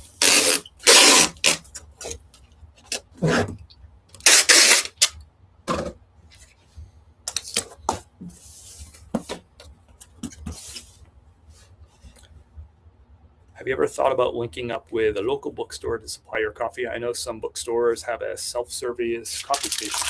Yeah, I've thought about certain things like that. I've thought about some like growth models with partnerships and stuff, and I think for right now, I really just enjoy this like direct to the consumer, like people who know me and, enjoy watching the content and enjoy learning or whatever. I think that's the right fit for the brand. When you sell to like places like that would be a place that like Dynamite would be a better, like they should deal with them directly, right? Like Dynamite has their cost. Then they sell to me at a cost, and then they would sell to a consumer at a cost, right? There's like a tier there, right? It doesn't really make sense for me being at the middle tier to sell to the bookstore because there's, I would have to give them a deal, right? I'd have to be somewhere between where I'm at and like retail, and that doesn't leave me a lot of margin. So it would just mean increasing my revenue, sure, and increasing my sales, but I wouldn't be really doing it for really any profit. I mean, for the amount of time, I have to build a relationship. I'd have to nurture the relationship with that bookstore and, continue to resupply them and deliver it directly to them on a regular basis. And it likely wouldn't result in much profit for me. And if it did result in much profit for me, then I wouldn't be giving them a really good deal to be a bulk customer, if that makes sense. So I'm kind of just sort of knowing my role in this whole thing and, saying like, direct to the customer is probably the spot for me. I'll let Dynam. So sometimes like these local places will mention like, hey, can we have, your coffee in our business or whatever. And I introduce them to the folks over at Dynamite directly because they can give them a better price. And Dynamite can make their money. It just makes more sense, right? They already have like a weekly delivery service where they deliver directly to me. They have their own van. They do that, right? So they're probably driving by that business anyway. So it's a better fit for their model than it is for my model, if that makes sense. I kind of know where I'm at in the food chain, so to speak. Thanks for the info on Red, White, and Blue Thrift Store. You're welcome, Mike Davis. Thanks for being in here. Always good to see you. Appreciate all your comments and support. It's fun hearing from you, and I do appreciate it. Sometimes I don't say it enough, but y'all engaging with my silly videos and my silly posts and stuff. I'm always tickled by the fact that people actually like watch this stuff and read what I write. And that's just still kind of, even after 5 years of creating this content, it's still not lost on me how crazy it is that y'all follow these silly videos and these silly posts, and you engage with me, you come into these lives. It's kind of crazy. I'm going to double check a couple of things. Just want to see if I had any people order coffee here during the live.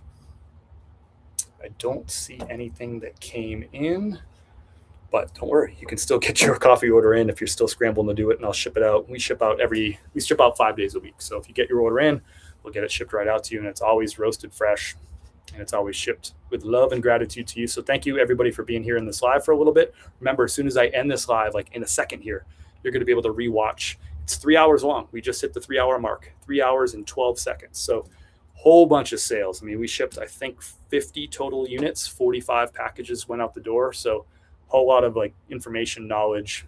Tried to share as much of like the metrics and data and how many days to sell and how much profit and how much do they pay, and all the little nitty gritties that make things sell fast versus things that sell slow. And sometimes I just don't know. We have a couple of those in there too. So if you want to rewind and fast forward through the replay, you can do that in a minute. And if you do watch the replay, if you can let me know, ship, just write SHIP down below in the chat of the replay. That way that I know that you're watching and enjoying and maybe learning something. So if you haven't hit that like button, I'd appreciate that. If you haven't followed or subscribed we're on all the platforms as Chris at Peak. We'd love to have you on board. We'll be live again next Monday. We'd love to have you there, usually 11 a.m.-ish Eastern time. Today was a little bit later, but such as it is, we're just catching up from being away for a week. Thanks for spending some time with us. I hope you have an awesome week ahead. Happy New Year. Be safe out there. I can't wait to hear about those New Year's resolutions. Let's end 2025 on a good note. Let's kick off 2026 with a high energy, caffeinated, let's go after it, big goals, big hustle. I'm excited for what 2026 has in store for you. I'm excited for what 2026 has in store for me too. We'll see you next year. We'll see you next Monday. Have a great week. And if you haven't watched our new YouTube videos, I have to plug it. They're good. Last 2 Sundays, we've put out really great YouTube videos. And here's the direct link if you're not watching on YouTube. If you're watching on Facebook, here's the direct link over to our YouTube. We have a Denver thrifting video, and we have a Charlotte thrifting video. And I think you'll enjoy them. I think they're a lot of fun. We've got a really good the early feedback has been great, and the views are great and all that. So go check them out. I just dropped that YouTube link down below. I'm looking on your coffee website. I don't see decaf. We don't offer a decaf at this point in time because I got it. The energy drink. We respect the energy drink people too. Whatever makes you run through walls and get after the world, that we respect it. But we do not have a decaf at this point in time. But thank you for checking. I appreciate that. Amanda, happy New Year to you too. We'll see you next time. Peace.